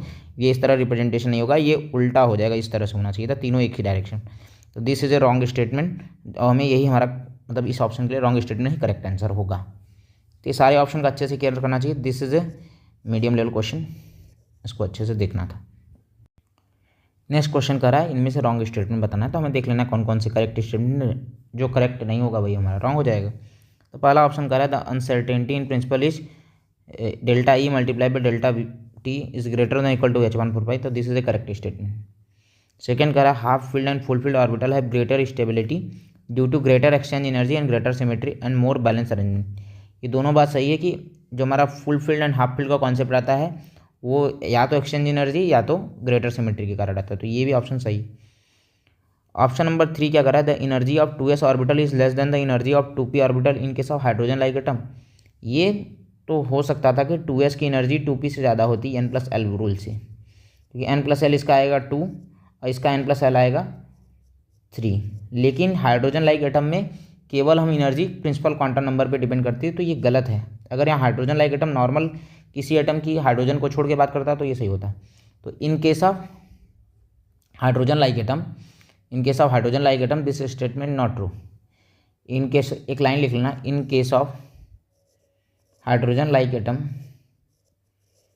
Energy depend on only the principal quantum number value. मतलब n की वैल्यू 2 यहाँ भी, n की वैल्यू 2 यहाँ भी, तो एनर्जी क्या हो जाएगी, सेम हो जाएगी, ना कि लेस या ज़्यादा हो, एनर्जी सेम हो जाएगी। In case of hydrogen like atom energy is energy is mainly depends on principal quantum number, mainly depends on principal quantum number. और दोनों का प्रिंसिपल क्वांटम नंबर क्या है, सेम है। और सेम है तो दोनों की एनर्जी 2s और 2p की एनर्जी सेम होगी। किसके लिए, 2s और 2p की एनर्जी सेम होगी हाइड्रोजन लाइक एटम के लिए, for hydrogen like atom. 2s और 2p की एनर्जी सेम होगी फॉर हाइड्रोजन लाइक एटम। तो this is also a correct statement, मतलब ये फॉल्स स्टेटमेंट हो जाएगा क्योंकि सेम नहीं होगी हाइड्रोजन लाइक एटम के लिए। तो दिस इज फॉल्स स्टेटमेंट। और फिर बोला de Broglie wavelength of electron is given by lambda equal to h/m v, m is the mass of particle and v is the velocity of particle. ये एकदम सही statement है। तो wrong statement option C है। तो सारे option का clear करना है तभी ये क्वेश्चन कर पाएंगे। तो ये पता होना चाहिए था, ये इन्फॉर्मेशन बिना आप क्वेश्चन नहीं कर पाते। तो ये भी हमारा मीडियम लेवल का सवाल है। बाकी 3 ऑप्शन को हम क्लियर करके भी इस क्वेश्चन को एलिमिनेट करके भी सॉल्व कर सकते थे। नेक्स्ट क्वेश्चन क्या करा है, how many electron can fit in the orbital for which n is equal to 3 and l is equal to 1। तो n इज इक्वल टू 3 और l इज इक्वल टू 1 है। l की वैल्यू 1 p ऑर्बिटल के लिए होगा तो ये 3p orbital के लिए। तो इसमें हाउ मेनी इलेक्ट्रॉन कितने, तो 3p ऑर्बिटल में कितने इलेक्ट्रॉन फिल कर सकते हैं, p ऑर्बिटल हमें पता है मैक्सिमम 6 इलेक्ट्रॉन फिल कर सकते हैं। तो आंसर क्या हो जाएगा 6, ऑप्शन बी। तो this is A easy level सवाल, हमें बनाना है और सॉल्व कर देना है कि 3p ऑर्बिटल में मैक्सिमम 6 इलेक्ट्रॉन हो सकते हैं। नेक्स्ट क्वेश्चन है, which of the following pair of d orbital will have electron density along the axis. तो डी ऑर्बिटल जिसमें इलेक्ट्रॉन डेंसिटी एक अलॉन्ग द एक्सिस होगा, electron density along the axis चीज़ होती है, एक चीज़ अलॉन्ग द एक्सिस, एक होगा डी ऑर्बिटल में इलेक्ट्रॉन डेंसिटी जो होगी बिटवीन द एक्सिस होगा। दो कॉन्सेप्ट होंगे, एक electron density along the axis, एक electron density between the axis. तो electron density along the axis है, electron density between the axis. तो जो अलॉन्ग द एक्सिस होगा वो हमारा होगा dx² y² और dz², और इसमें हो जाएगा dxy dyz और dzx। तो हमें अलॉन्ग द एक्सिस बोला है तो हमारा हो जाएगा ऑप्शन सी। तो ये इन्फॉर्मेशन बेस्ड क्वेश्चन है, दिस इज इजी क्वेश्चन कि कोऑर्डिनेशन में भी हम इसको पढ़ते रहते हैं। नेक्स्ट क्वेश्चन करा, 2 electron occupying the same orbital are distinguished by. अगर सेम ऑर्बिटल में है 2 इलेक्ट्रॉन, सेम ही ऑर्बिटल में है, मान लेते हैं एस ऑर्बिटल में है सेम इलेक्ट्रॉन, तो उसके लिए n की वैल्यू सेम हो जाएगी, l की वैल्यू सेम हो जाएगी, m की वैल्यू भी क्या हो जाएगी, सेम हो जाएगी, लेकिन उसकी स्पिन की value, spin quantum number change हो जाएगा। स्पिन क्वांटम नंबर क्या हो जाएगा, एक हो जाएगा +½ इलेक्ट्रॉन के लिए और दूसरा अपोजिट भरना ही पड़ेगा, -½ हो जाएगा। तो केवल क्या किससे हम डिस्टिंग्विश कर पाएंगे, अगर सेम ऑर्बिटल में 2 इलेक्ट्रॉन भर रहे हैं, स्पिन क्वांटम नंबर से डिस्टिंग्विश कर सकते हैं। तो ये इन्फॉर्मेशन बेस्ड क्वेश्चन है, this is also easy question. Next question करा, what is the correct order of increasing energy of the listed orbital in the atom of titanium. पहले अगर मैं इलेक्ट्रॉनिक कन्फिग्रेशन की बात करूँ कि कैसे हम इलेक्ट्रॉन फिल करते हैं, तो वो मैं एक तरीका बता देता हूँ, वो याद आप कर लो। वो तरीका क्या है, इलेक्ट्रॉन हम सबसे पहले 1s में भरेंगे, फिर भरेंगे 2s में, फिर भरेंगे 2p में, फिर भरेंगे 3s में, फिर भरेंगे 3p में, फिर भरेंगे 4s में, फिर भरेंगे 3d में, फिर भरेंगे 4p में, फिर 5s, फिर 4d, फिर 5p, फिर 6s, फिर 4f, फिर 5d और 6p, फिर 7s, 5f, 6d, 7p। मतलब एनसीईआरटी में इस तरह से घूम घूम के ऐसे ऐसे दिया होगा। तो आपको सिंपल जो मैं बता रहा हूँ वही याद कर लेना है। पहले 1s में, फिर 2s, फिर 2p चले जाना, फिर 3s आना, फिर 3p जाना, 4s जाना, तो फिर आगे बढ़ते जाना 3d 4p, फिर नीचे आना 5s से स्टार्ट करना 4d 5d 4d 5p, फिर 6s, फिर 4f, फिर 5d और फिर 6p, लास्ट में 7s 5s 6d 7p। इतना भर लोगे तो 118, क्योंकि यहाँ पर 2, यहाँ पर 2 6 8 टोटल 8 इलेक्ट्रॉन भर सकते हो, यहाँ पर भी 8 भर सकते हो, यहाँ पर भी क्या 18 भर सकते हो, यहाँ पर भी 18 भर सकते हो, यहाँ 32 भर सकते हो, यहाँ 32 भर सकते हो। ठीक है, 2 8 8 18 18 32 32, इस तरह से हम कितने 118 इलेक्ट्रॉन फिल कर लेंगे, क्योंकि यहाँ तक जब हम भरेंगे यहाँ तक एटॉमिक नंबर 2 तक पहुँचेंगे, 8 जोड़ दोगे तो एटॉमिक नंबर 10 तक पहुँच जाएंगे, 8 और जोड़ दोगे तो एटॉमिक नंबर 18 तक पहुँच जाएंगे, 18 और जोड़ोगे तो 36 पहुँच जाएंगे, 18 और जोड़ दोगे तो 54 पहुँच जाएंगे, 32 ऐड कर दोगे 86 और फिर 32 ऐड करोगे तो 118। हमारे पीरियोडिक टेबल में 118 एलिमेंट है, सारे का हो जाएगा कन्फिग्रेशन इसी ऑर्डर में। अब रही बात टाइटेनियम की, तो भरना शुरू करो। इसी तरह लिख लो 1s 2s 2p 3s 3p, यहाँ तक तो 18 भर लेंगे तो आराम से भर लेंगे, एटॉमिक नंबर 22 होता है। 2 2 6 2 6। हमें पता है ना एस में मैक्सिमम 2 इलेक्ट्रॉन, पी में मैक्सिमम 6 इलेक्ट्रॉन, डी में 10 इलेक्ट्रॉन और एफ में 14 इलेक्ट्रॉन फिल कर सकते हैं। अब आ जाएगा 4s2 और फिर आ जाएगा 3d, 18 2 20 हो जाएगा, 2 22 3d2। अब ये एनर्जी का ऑर्डर है। अब यहाँ हमें किस किस को कंपेयर करना है, 3s 3p 4s 3d। तो इसी तरह से एनर्जी होगी 3s की, फिर 3p की, फिर 4s की, फिर हमारी क्या हो जाएगी 3d की, ये एनर्जी होगी। अब इस एनर्जी को मैं अगर जिसको भी कन्फ्यूजन है वो n+l वैल्यू से देख ले। इसमें n+l की वैल्यू 3 होगी, यहाँ 4 होगी, यहाँ 4 होगी, यहाँ 5 होगी। तो ये जीत जाएगा। इस हिसाब से इन दोनों में n की वैल्यू जिसकी ज़्यादा होगी उसकी हायर एनर्जी होगी। इस कॉन्सेप्ट से इस क्वेश्चन को कर लेना था। तो option C is the correct answer. ये मीडियम लेवल का सवाल है, बस मैंने एक कॉन्सेप्ट बता दिया ताकि आगे कोई क्वेश्चन आए तो हम इसको यूज़ भी कर लेंगे। ये आपको याद कर लेना है इलेक्ट्रॉनिक कन्फिगरेशन करने के लिए। नेक्स्ट क्वेश्चन कर रहा है तो angular momentum of electron in D orbital. तो एंगुलर मोमेंटम के लिए वही फार्मूला था जिसे हम ऑर्बिटल एंगुलर मोमेंटम भी बोलते हैं। क्या था, रूट में l multiply by l+1 multiply by h/2π। लेकिन यहाँ देखोगे तो h/2π कहीं नहीं दिया। तो होता क्या है, h/2π को h कट भी बोलते हैं, h क्रॉस भी, जो भी h कट भी बोलते हैं। तो फार्मूला क्या बन जाएगा, l multiply by l+1 root में h कट। तो इन्होंने h कट से क्वेश्चन सॉल्व किया। सिंपल है, कुछ नहीं करना है। डी ऑर्बिटल है तो डी ऑर्बिटल में l की वैल्यू क्या होती है, डी ऑर्बिटल के लिए l की वैल्यू 2 होती है, बस रख दो। तो orbital angular momentum for d orbital is equal to 2 multiply by 2+1 h cut. आ जाएगा 2 3 6 रूट 6 h कट। ऑप्शन क्या हो जाएगा, सी। तो फॉर्मूला याद है, दिस इज इजी लेवल का सवाल। नेक्स्ट क्वेश्चन कर रहा है the number of d electron in Fe2+ is not equal to the number of electron in which of the following. मतलब जितने इलेक्ट्रॉन Fe2+ में हैं, डी इलेक्ट्रॉन में जितने नंबर ऑफ इलेक्ट्रॉन है उतने इन जो कन्फिग्रेशन दिए उसमें उतने इलेक्ट्रॉन इनमें से कौन ऑप्शन में नहीं है। तो पहले तो Fe2+ में डी इलेक्ट्रॉन कितने हैं, तो पहले हमें निकालना पड़ेगा Fe2+ का कॉन्फ़िगरेशन। तो सबसे पहले Fe निकाल लो, सिंपल सा क्या कर लो, Fe निकाल लो। क्या कर निकाल लो, Fe। तो Fe का अगर मैं कॉन्फ़िगरेशन जो हमने अभी तरीका बताया 1s2 2s2 2p6 3s2 3p6 4s2 3d6, ये Fe के लिए। तो Fe में 6 डी इलेक्ट्रॉन है। Fe में कितने डी इलेक्ट्रॉन है, 6। लेकिन Fe2+ क्या होगा, इसमें जो इलेक्ट्रॉन निकलता है वो आउटर मोस्ट सेल से निकलेगा। तो यहाँ से निकलेगा 2 इलेक्ट्रॉन निकल जाएंगे। तो अभी भी यहाँ 6 डी इलेक्ट्रॉन है, अभी भी 6 डी इलेक्ट्रॉन रहेंगे Fe2+ में, ठीक है। तो हमें देखना है कि जो जो कॉन्फ़िगरेशन दिया उसमें 6 इलेक्ट्रॉन किस में से नहीं है। तो पहला बोल रहा है डी इलेक्ट्रॉन इन Fe, तो वो तो 6 है ही, ये हम लोगों ने यहाँ भी देख लिया। तो ये तो बराबर हो गया ना Fe2+ के। ऑप्शन बी कह रहा है कि पी इलेक्ट्रॉन इन नियॉन, तो एटॉमिक नंबर 10 है, तो 1s2 2s2 2p6। P electron neon में कितने हैं, P electron in neon is also 6। D electron in Fe2+ is 6। Option 6 देखते हैं, सी देखते हैं, एस इलेक्ट्रॉन इन Mg, तो 1s2 2s2 2s2 2p6 3s2। तो 12 एटॉमिक नंबर हो गए, तो 6 इलेक्ट्रॉन यहाँ भी है। तो एस इलेक्ट्रॉन इन Mg भी क्या है, इज आल्सो 6। और ऑप्शन नंबर डी क्या हो रहा है, ऑप्शन नंबर डी होगा पी इलेक्ट्रॉन इन Cl।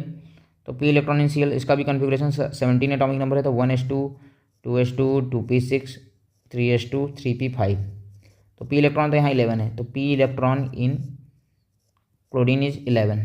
तो बाकी समय सी 6 आ रहा है, इसमें 11 आ रहा है। तो option D is the correct answer. तो काफ़ी कॉन्सेप्चुअल क्वेश्चन था। तो इस क्वेश्चन को पहले समझना अच्छे से कि क्या कह रहा है, वो हमें थोड़ा ट्रिकी हो सकता है। तो इस क्वेश्चन को मैं टफ कैटेगरी में रख रहा हूँ कि इस क्वेश्चन को पढ़ना थोड़ा ट्रिकी हो सकता है, कि हमें एनालाइज करना कि क्या पूछ रहा है क्वेश्चन। नेक्स्ट क्वेश्चन हमारा कर रहा है Be2+ is isoelectronic in which of the following. तो सबसे पहले आइसो इलेक्ट्रॉनिक क्वेश्चन है, सिंपल सा करना है। तो Be2+ में इलेक्ट्रॉन बताना है। तो नंबर ऑफ इलेक्ट्रॉन अगर हमारा कटायन में होगा तो जितना भी एटॉमिक नंबर होगा उसमें से जितने ज़्यादा पॉजिटिव चार्ज है उसमें से घटा देंगे। तो यहाँ पर एटॉमिक नंबर 4 होता है और पॉजिटिव चार्ज 2 है, तो -2, तो टोटल 2 इलेक्ट्रॉन है। S+ का एटॉमिक नंबर हाइड्रोजन का 1 और 1+ चार्ज, तो 1 - 1 0 इलेक्ट्रॉन। Na+ की अगर मैं बात करूँ, पहले लिथियम प्लस है ना, लिथियम प्लस एटॉमिक नंबर 3 और इसके ऊपर चार्ज 1, तो -1 करके 2 इलेक्ट्रॉन कर देंगे।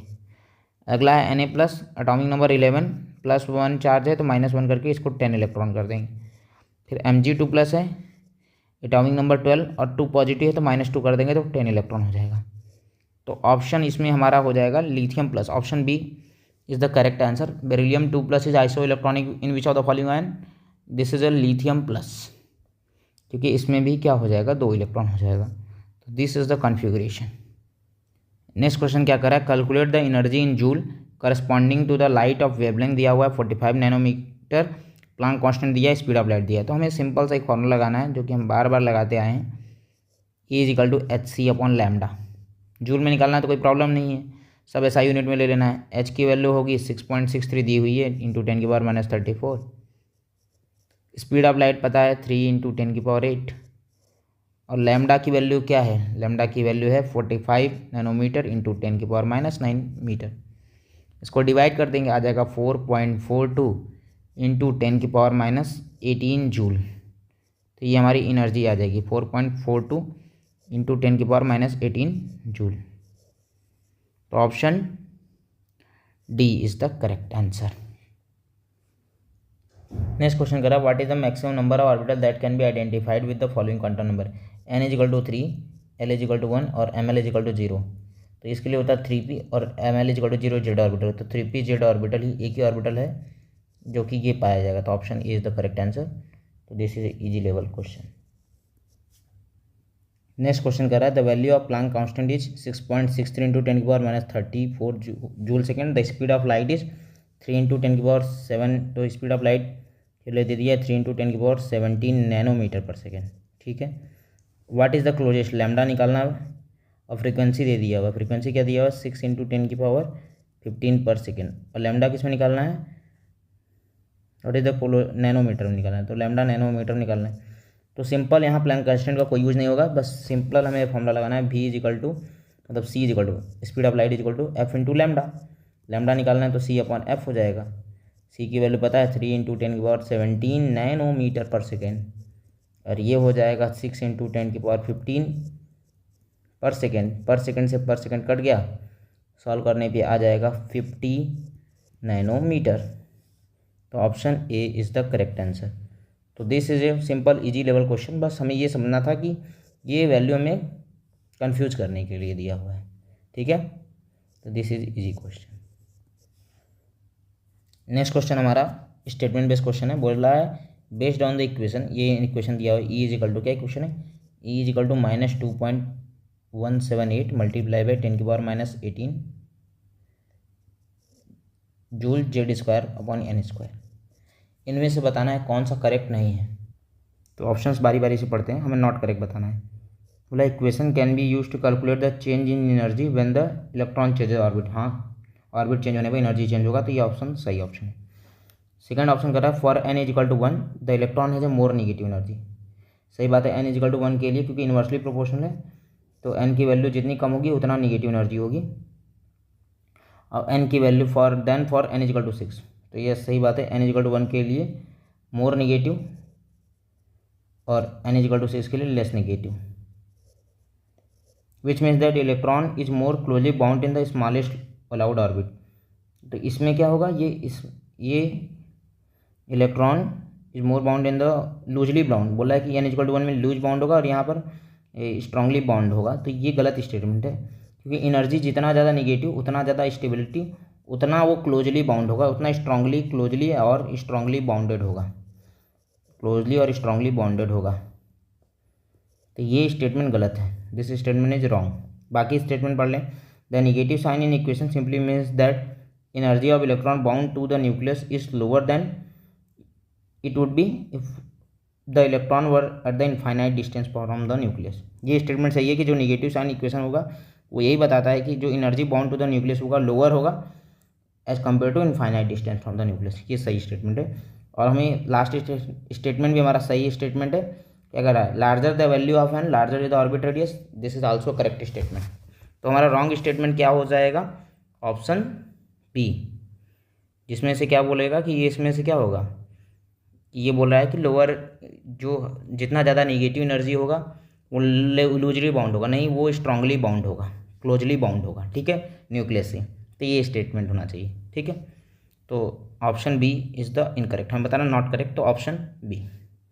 तो दिस इज ए, इस क्वेश्चन को टफ क्वेश्चन में इसलिए बोल सकता हूँ कि स्टेटमेंट बेस्ड क्वेश्चन पढ़ने में टफ लग सकते हैं, तो चारों ऑप्शंस का बहुत अच्छे से क्लियर होना चाहिए, बिना उसके आप इसको सॉल्व नहीं कर सकते थे।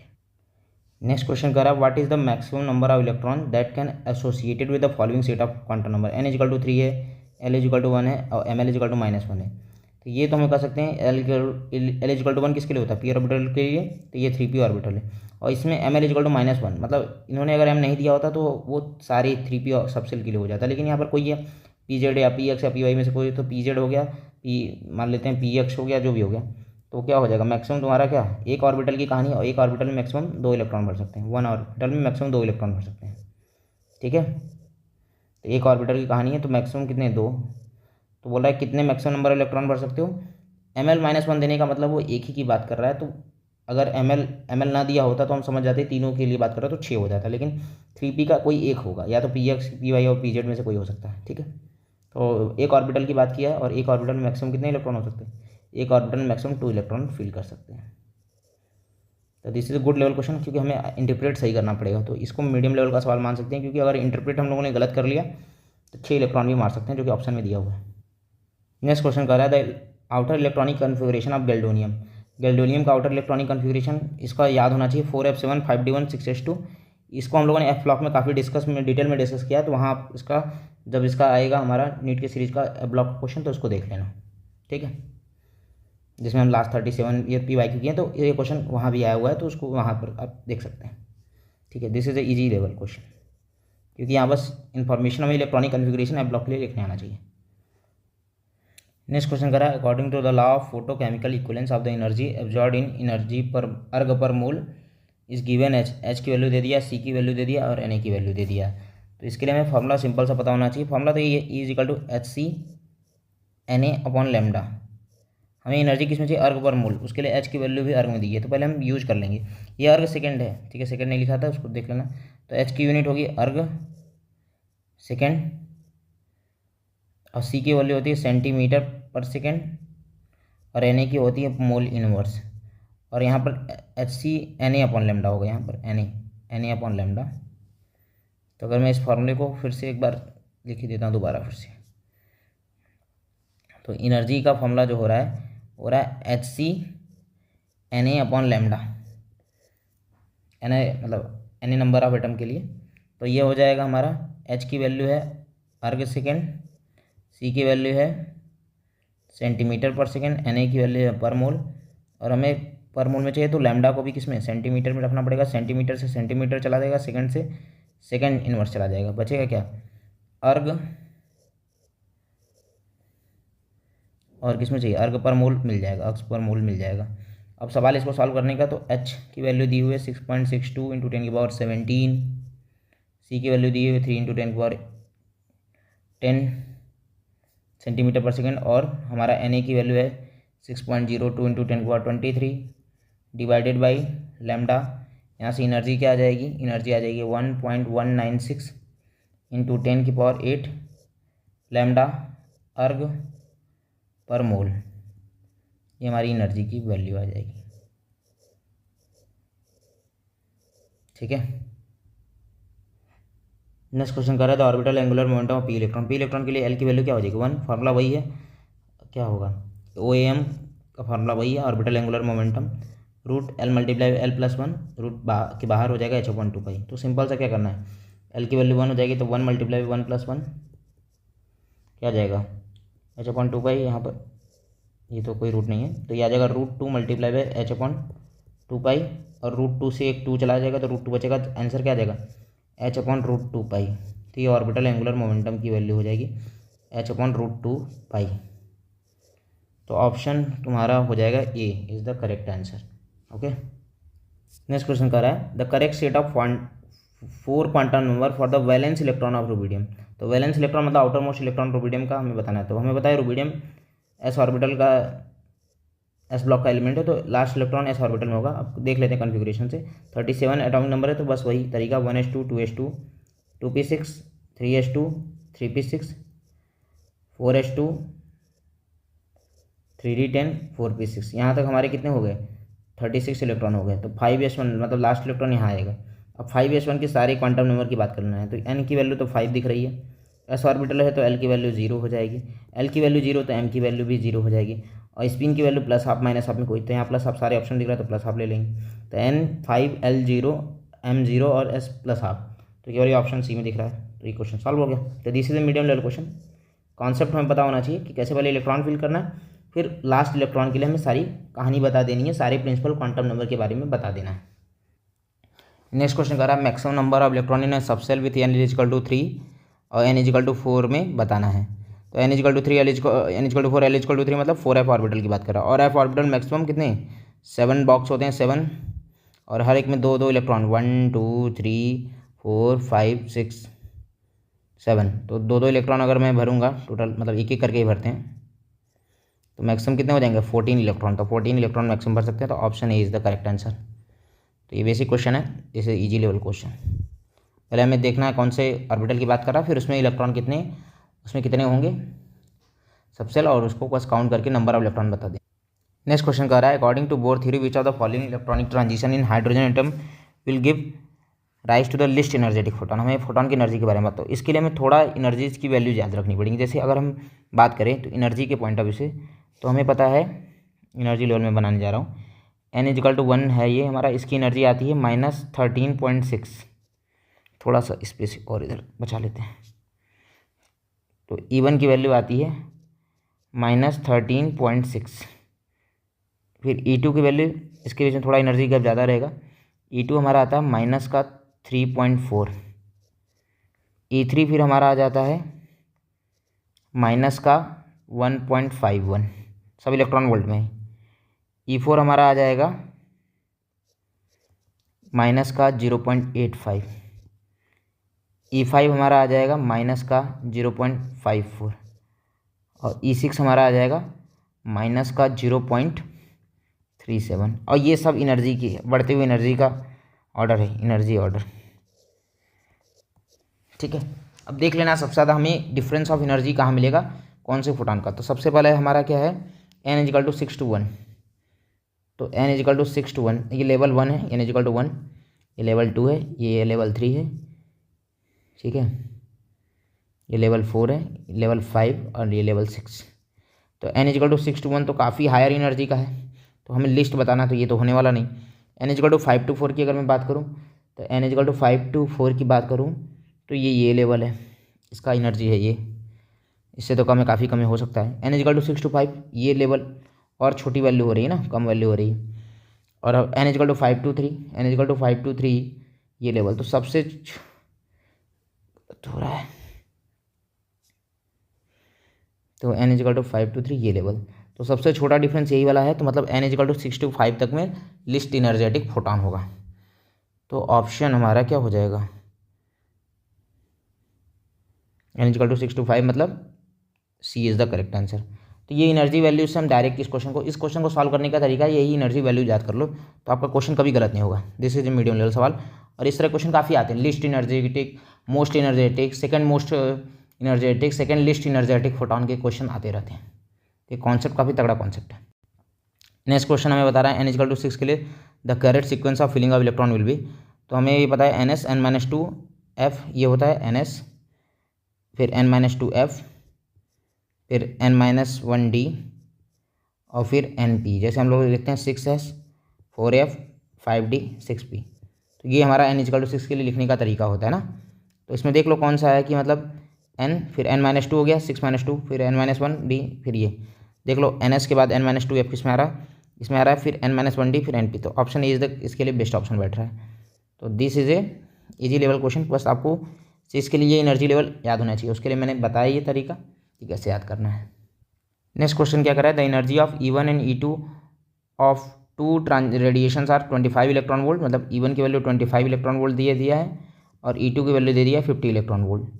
और वेवलेंथ का रिलेशन बताना है, एनर्जी का रिलेशन दिया हुआ है। तो हमें पता है कि एनर्जी का फॉर्मूला होता है hc/λ। तो E1 की वैल्यू हो जाएगी hc/λ1 और E2 की वैल्यू हो जाएगी hc/λ2। तो E1/E2 क्या आ जाएगा, λ2/λ1। E1/E2, E1 है 25, E2 है 50, इलेक्ट्रॉन वोल्ट से इलेक्ट्रॉन वोल्ट कट जाएगा, तो λ2 इजिकल टू λ1, यहाँ से 1/2 आ जाएगा। तो हम कह सकते हैं λ1 equal to 2λ2, λ1 equal to 2λ2। Next question कर रहा है the total number of atomic orbital in fourth energy level. तो n=4 के लिए एटॉमिक ऑर्बिटल के लिए हमारा क्या होगा, कितने टोटल नंबर एटॉमिक ऑर्बिटल होंगे। तो टोटल नंबर एटॉमिक ऑर्बिटल का जो फॉर्मूला होता है वो n² होता है।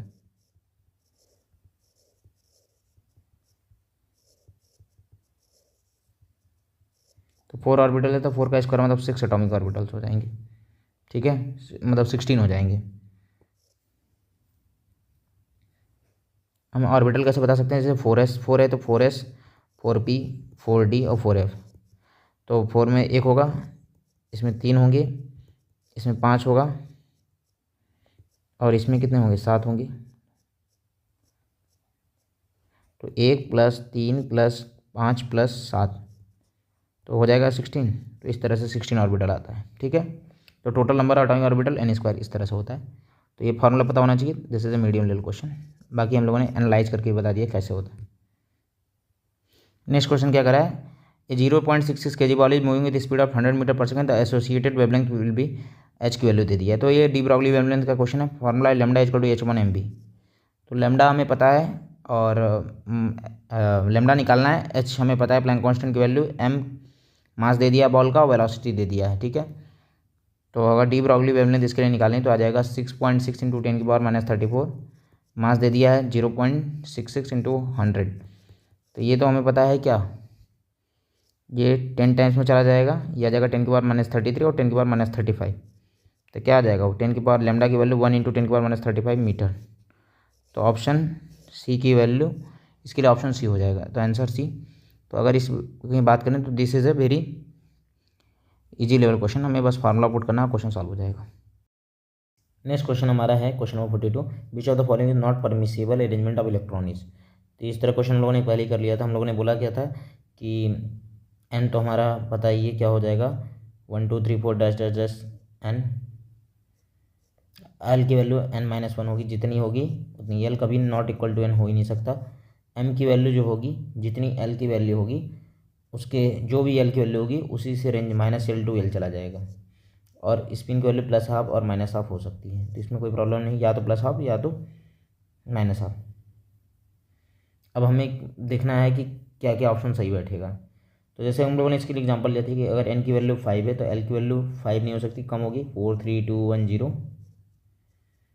और हमारे l की वैल्यू और जो हमारी m की वैल्यू होगी -L to L -4 to +4 तक होगी, ठीक है। स्पिन वैल्यू कुछ भी हो सकती है, +½ और -½ तो अब इस तरह से ऑप्शन को चेक कर लेंगे। n=5 l=3 पॉसिबल है, n=3 l=2 पॉसिबल है, n=3 l=2 पॉसिबल है, n=4 l=0 पॉसिबल है। मतलब अब हमें क्या करना है, m की वैल्यू चेक करना है। n हमेशा l जो हमेशा n से कम होना चाहिए, सब में कम है। तो n=5 l=3 m=0 पॉसिबल है, सही है। n=3 l=2 m=-3 नहीं, अगर l=2 है तो m -2 to 2 होगा, कभी भी +3 -3 हो ही नहीं सकता, तो नहीं पॉसिबल है ये। तो ये हमारा रॉन्ग है, गलत है, हमें गलत ही बताना है। तो option B is the correct. बाकी देख लेते हैं ऑप्शन। एल की वैल्यू 2 m की वैल्यू -2 हो सकता है, एल की वैल्यू 0 m=0 होगा, ठीक है, सही बात है। Option B is the incorrect option. तो इसको हम बस इजी कॉन्सेप्ट से समझ सकते हैं। ये बेसिक कॉन्सेप्ट हम लोगों ने पहले ही पढ़ लिया था, इसके ऊपर एक क्वेश्चन था उसको। नेक्स्ट क्वेश्चन है, maximum number of electron in a subshell of N atom is determined by the following. तो किस फार्मूले से मैक्सिमम नंबर ऑफ हम सबसेल निकाल सकते हैं। तो सबसेल का फार्मूला होता है, मैक्सिमम नंबर ऑफ सबसेल के लिए फार्मूला होता है 4l+2। तो l की वैल्यू अगर हम 1 रख देंगे तो आ जाएगा, जैसे अगर तुम यस ऑर्बिटल के लिए निकालो, यस सबसेल में कितने हमारे मैक्सिमम सबसेल में maximum number of electron in given subshell, maximum number of electron in a subshell का फॉर्मूला ये हो गया। तो maximum number of electron in a subshell का फॉर्मूला ये हो गया। तो अगर हम एस ऑर्बिटल के लिए एस सबसेल के लिए बात करें तो एस सबसेल के लिए एल की वैल्यू 0 होगी, तो हो जाएगा 4 × 0 + 2, तो दैट इज़ 2 इलेक्ट्रॉन। हाँ सही है। पी सबसेल के लिए हम बात करेंगे तो हो जाएगा 4 × 1 + 2, दैट इज़ 6 इलेक्ट्रॉन। ये भी ठीक है, हम लोग पी सबसेल में 6 इलेक्ट्रॉन भरते ही हैं। डी सबसेल की अगर मैं बात करूँ तो उसका फॉर्मूला था 4l+2, एल की वैल्यू 2, 4 × 2 + 2 दैट इज़ 10 इलेक्ट्रॉन। और एफ सबसेल के लिए भी हो जाएगा 4 × 3 + 2 दैट इज़ 14 इलेक्ट्रॉन। तो हमारा फार्मूला क्या हो जाएगा 4l+2, ठीक है। तो option D is the correct answer for this question. I hope आपको ये कॉन्सेप्ट समझ में आ रहा होगा। तो ये बस बेसिक फार्मूले थे, फॉर्मूला याद रहेगा वो तुरंत मार देगा। तो this is a easy question. ये तो मैंने समझाने के लिए बता दिया कि कैसे हम इस फार्मूले को कोरिलेट कर रहा हूँ। नेक्स्ट क्वेश्चन कर रहा है the measurement of the electron position is associated with the measurement of electron position is associated with an uncertainty in momentum which is equal to 1 × 10⁻⁻18 gram centimetre पर second. The uncertainty in the electron velocity बताना है और unit उसका centimetre पर second option में है। तो बस हमें सिंपल सा फॉर्मूला हमें पता है कि अनसर्टेनिटी इन मोमेंटम का फॉर्मूला मास तो चेंज होने से रहा, uncertainty in momentum is equal to, जिसको हम फॉर्मूला बोलेंगे m इंटू डेल्टा वी।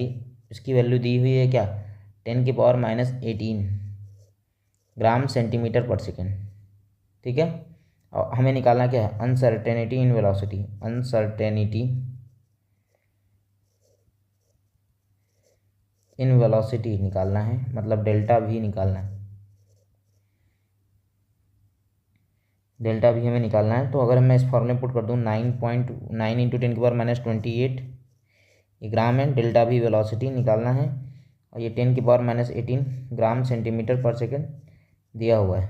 तो यहाँ से अगर मैं सॉल्व कर लूँ तो हमारा क्वेश्चन ग्राम से ग्राम चला गया, वेलोसिटी जो आएगी सेंटीमीटर पर सेकेंड में आएगी 10⁻⁻18 डिवाइडेड बाई 9 × 10⁻⁻28।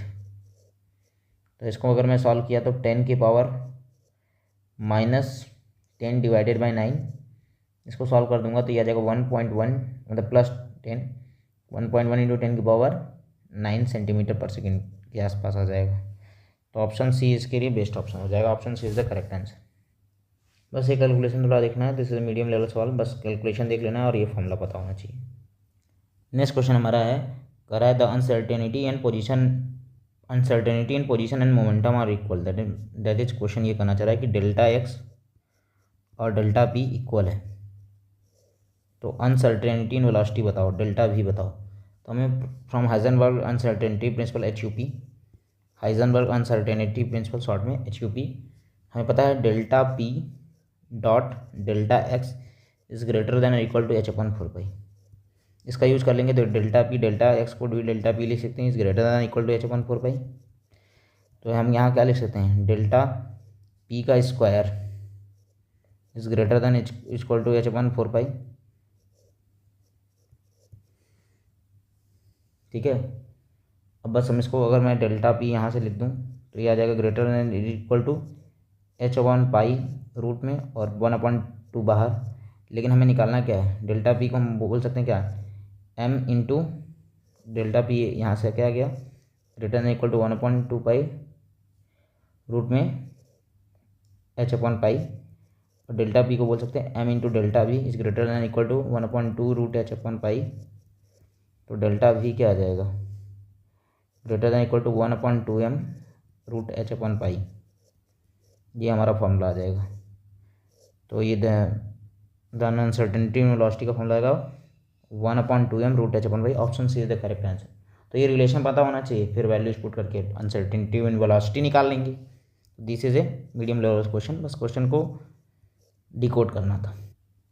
नेक्स्ट क्वेश्चन है consider the following set of quantum number, 5 option दिए हुए हैं। विच of the following set of quantum number is not possible. अगर हम बारी बारी से एक क्वेश्चन करें तो n की वैल्यू 3 है, l की वैल्यू 0, l की वैल्यू m की वैल्यू 0 और s की वैल्यू हाफ, ये पॉसिबल है। यहाँ n की वैल्यू l की वैल्यू 2 दोनों आ गई, तो l की वैल्यू तो हमेशा n से कम होती है, n not equal to l, तो ये वाला रॉन्ग हो जाएगा। यहाँ n is equal to 4, l is equal to 3 सही है, और फिर हमारे पास m की वैल्यू -2 ठीक है हो जाएगा, और s की वैल्यू भी हाफ, ये भी सही है। n की वैल्यू 1, l की वैल्यू 0, लेकिन l की वैल्यू -1, ये पॉसिबल ही नहीं है कि l के रेंज से बाहर चला जाए। m की वैल्यू 0 है तो 0 ही हो सकता था।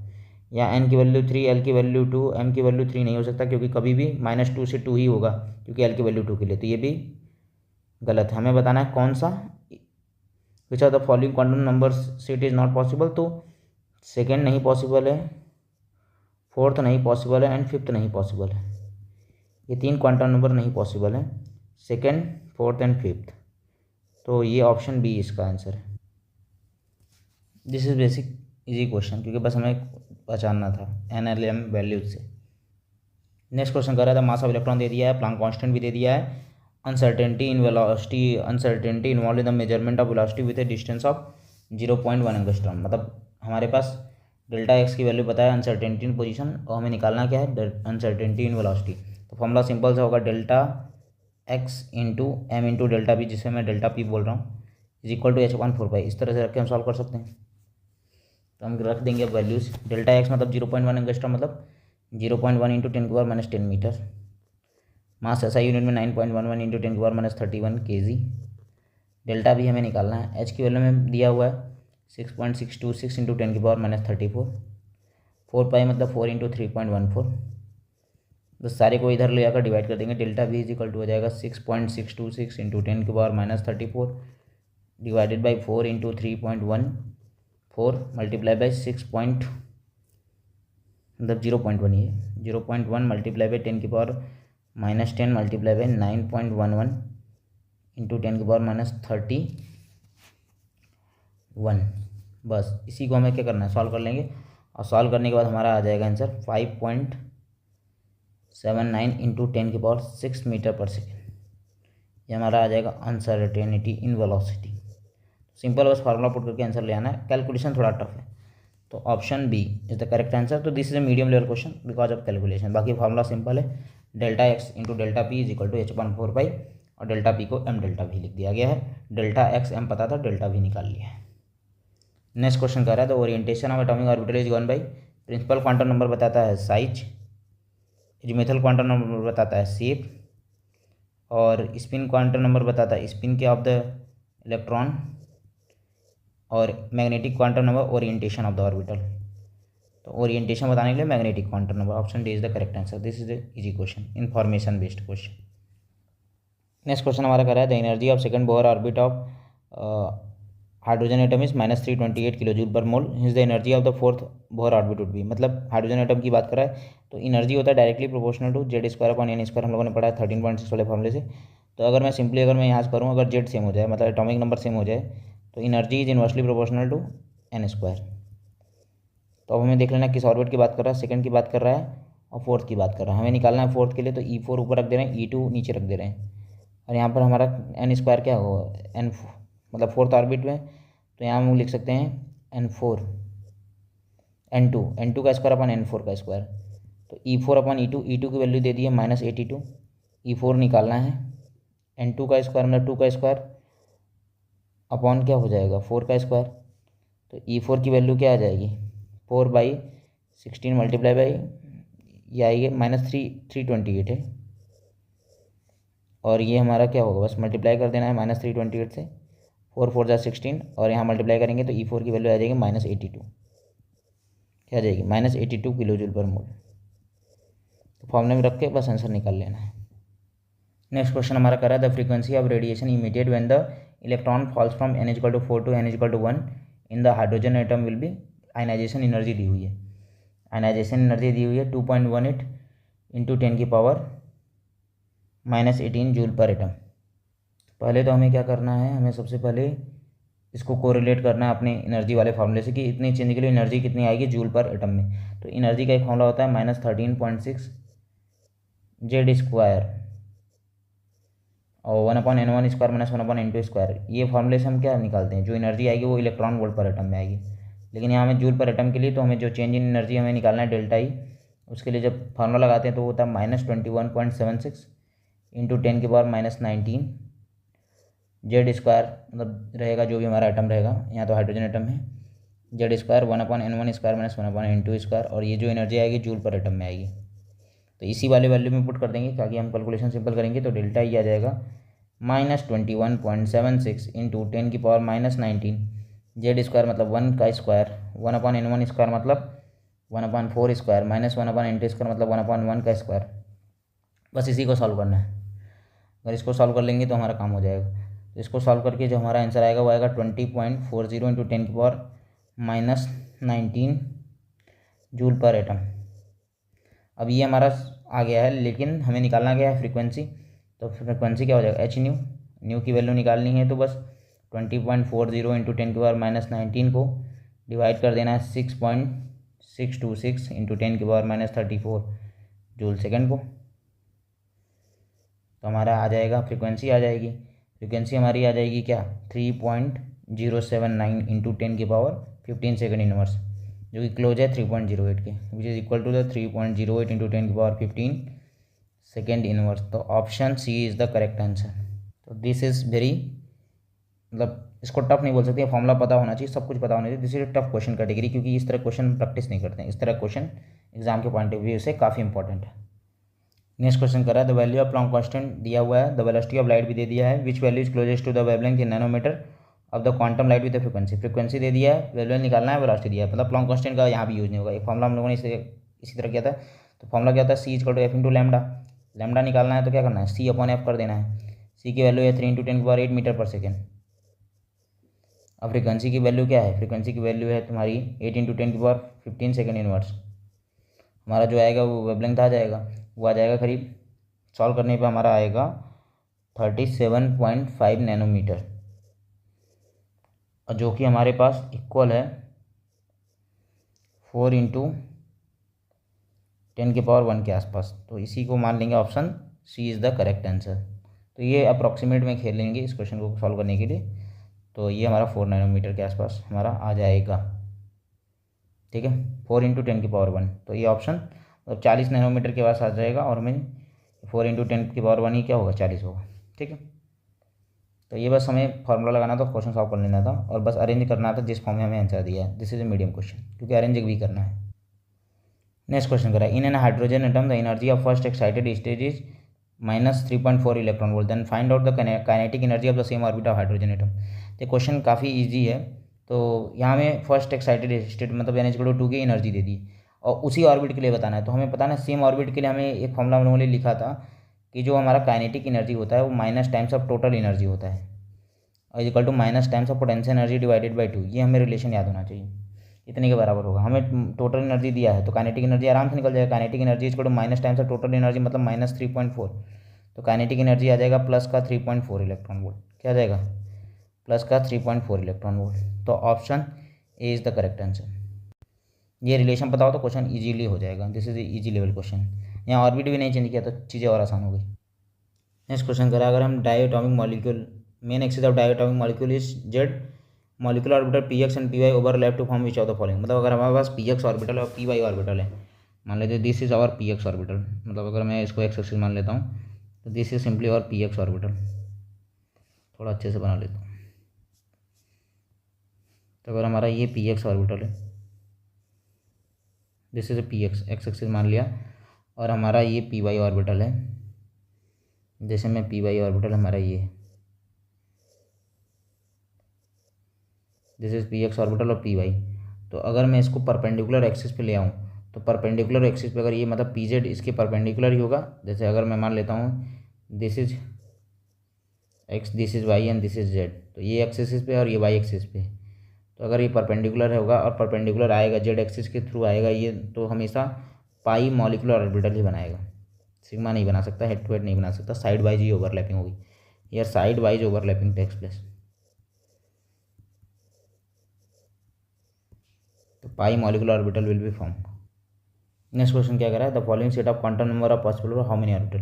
तो एन की वैल्यू 3 है, एल इज इक्वल टू 2 है। तो ये हमारा 3D ऑर्बिटल है। 5 हो सकता था, लेकिन यहाँ एम की वैल्यू फिक्स दे दिया 2।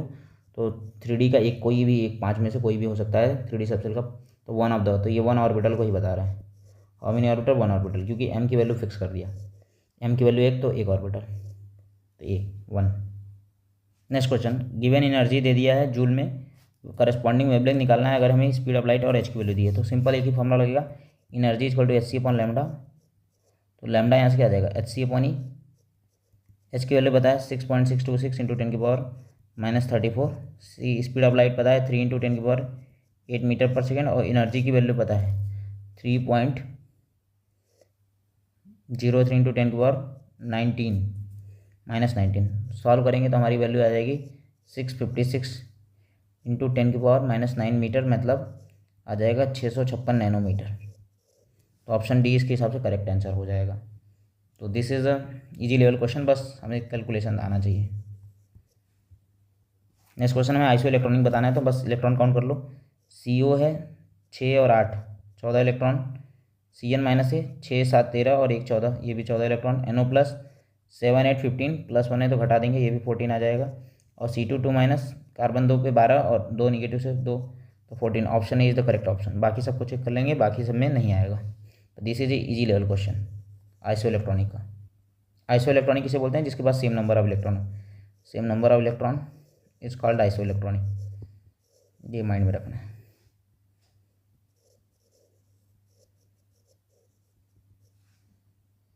नेक्स्ट क्वेश्चन क्या करें? Uncertainty in momentum of particle दे दिया, डेल्टा पी इक्वल टू 10⁻⁵, ठीक है। और अनसर्टेनिटी इन पोजीशन बताना है, डेल्टा एक्स बताना है।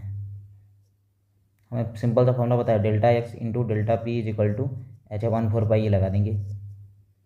डेल्टा एक्स निकालना है, डेल्टा पी की वैल्यू 10⁻⁵, एच की वैल्यू बताया 6.62 इंटू 10⁻34, 4, पाई की वैल्यू 3.14, डेल्टा एक्स आ जाएगा 6.62 into 10⁻34 divided by 4 into 3.14 divided multiply by 10⁻⁵। इसको सॉल्व कर लेंगे, हमारा आंसर आ जाएगा 5.27 इंटू 10⁻30 मीटर। तो देख लेना है कौन सा बेस्ट ऑप्शन है। Option A is the correct answer and best answer. तो कैलकुलेशन सिंपली करना, और ये जी सवाल है, बस कैलकुलेशन आना चाहिए सिंपल। नेक्स्ट क्वेश्चन करा, who modified bore theory by introducing elliptical orbit for electron path. तो रदरफोर्ड ने क्या किया था? रदरफोर्ड ने सिंपल सा हमें न्यूक्लियस की खोज, थॉमसन ने इलेक्ट्रॉन की खोज, हुंड ने इलेक्ट्रॉन कैसे फीलिंग करेंगे, सोमरफील्ड है जिन्होंने इलेप्टिकल ऑर्बिट के लिए बताया था। बस ये इन्फॉर्मेशन बताओ तो क्वेश्चन सॉल्व हो जाएगा। This is easy question.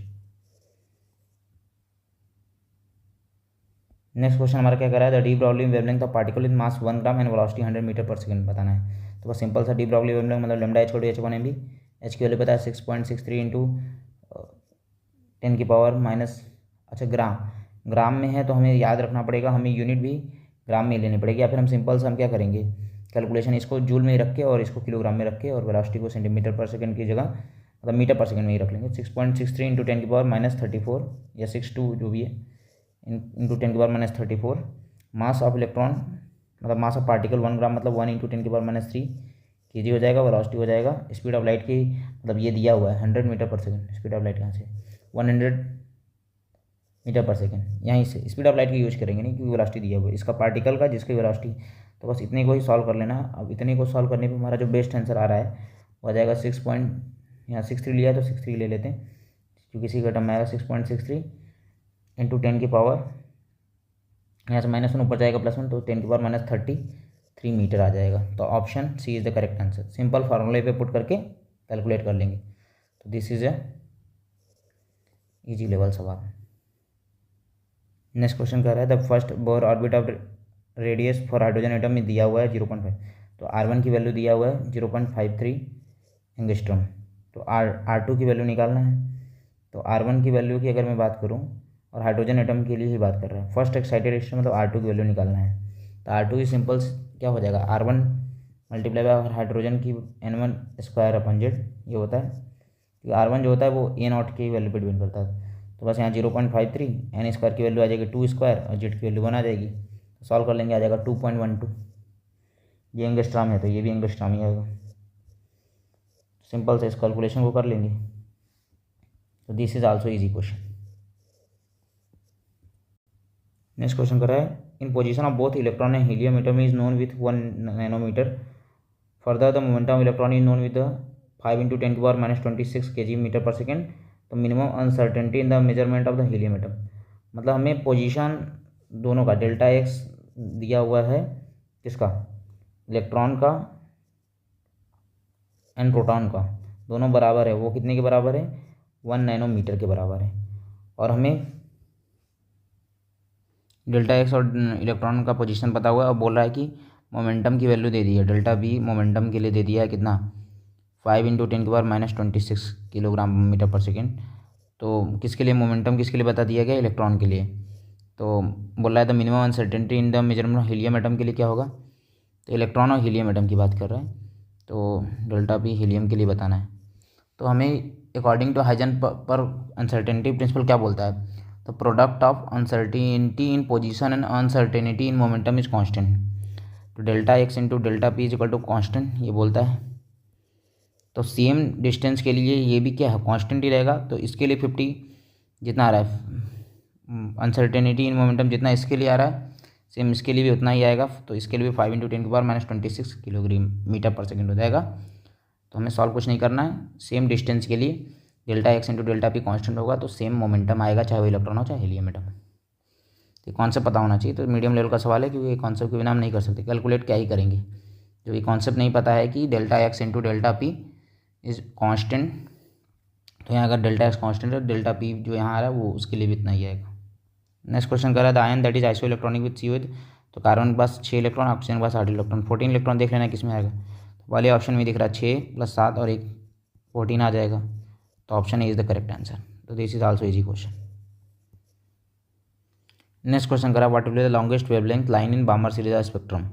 Nanometre में दिया है वेवलेंथ। तो इसके लिए एक फॉर्मूला होता है, लैम्डा के लिए फॉर्मूला याद कर लेना, क्वेश्चन बहुत इजीली हो जाएगा। होता है 91.2 जो आएगा आंसर नैनोमीटर में, multiply by Z square divided by 1/n1 square minus 1/n2 square. n1 क्या है, lower level, n2 higher level है। तो बामर सीरीज तुम्हें पता है लॉन्गेस्ट वेवलेंथ बोल रहा है। तो लॉन्गेस्ट वेवलेंथ कब होगा, जब एनर्जी मिनिमम होगी, वो कब होगा, n = 2, n1 = 2 और n2 = 3 के लिए।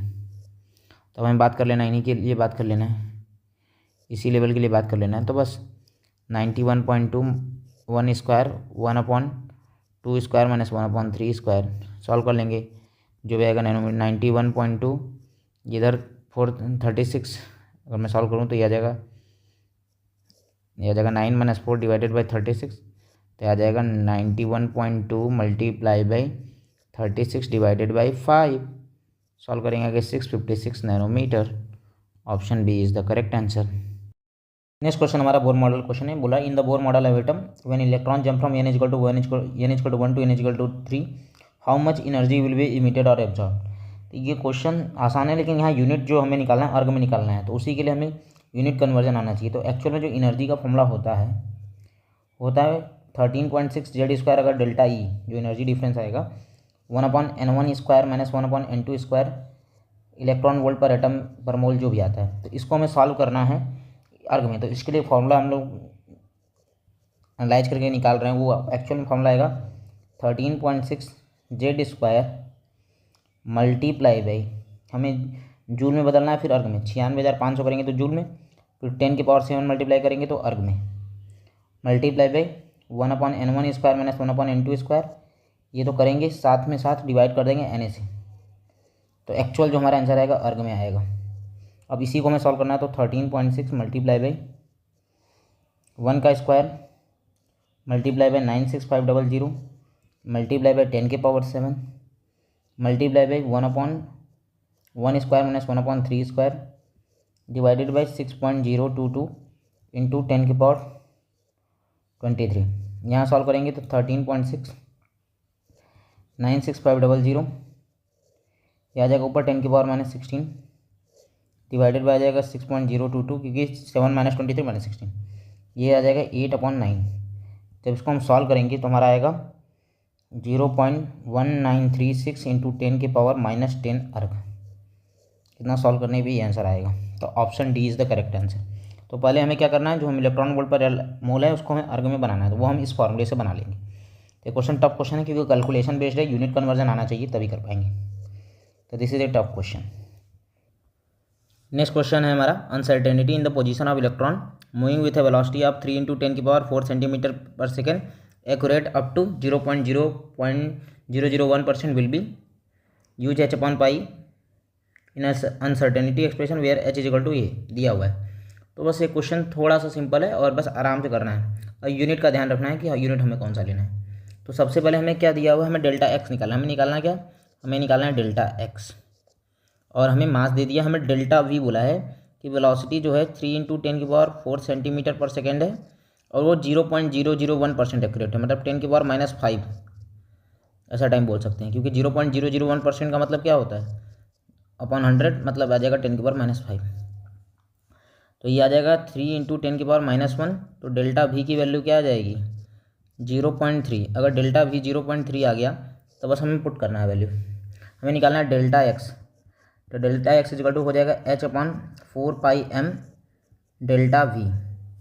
एच की वैल्यू हमें पता है 6.626 इंटू 10। ये अर्ग बोल रहा है तो सब हमारे यूनिट्स क्या होने चाहिए, सब हमारे यूनिट्स हमारे CGS में होनी चाहिए, नॉट SI यूनिट।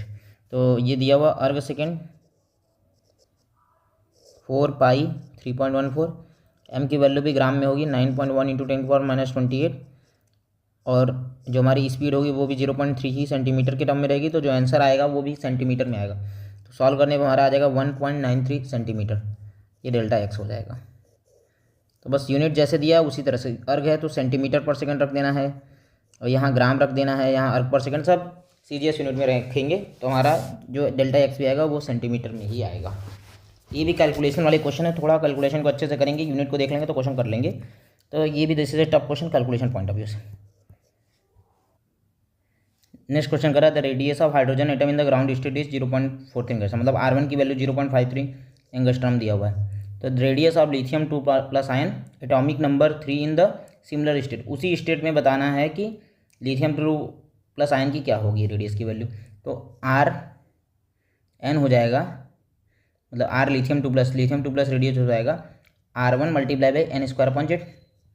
R1 मतलब 0.53, n² का मतलब हो जाएगा 3 का स्क्वायर, और Z मतलब एटॉमिक नंबर, अच्छा यहाँ सेम स्टेट n=3 नहीं है, ये तो एटॉमिक नंबर लिथियम 3 है, ये सिमिलर स्टेट मतलब n=1, 1 का स्क्वायर डिवाइडेड बाई 3 मतलब 0.53 डिवाइडेड बाई 3।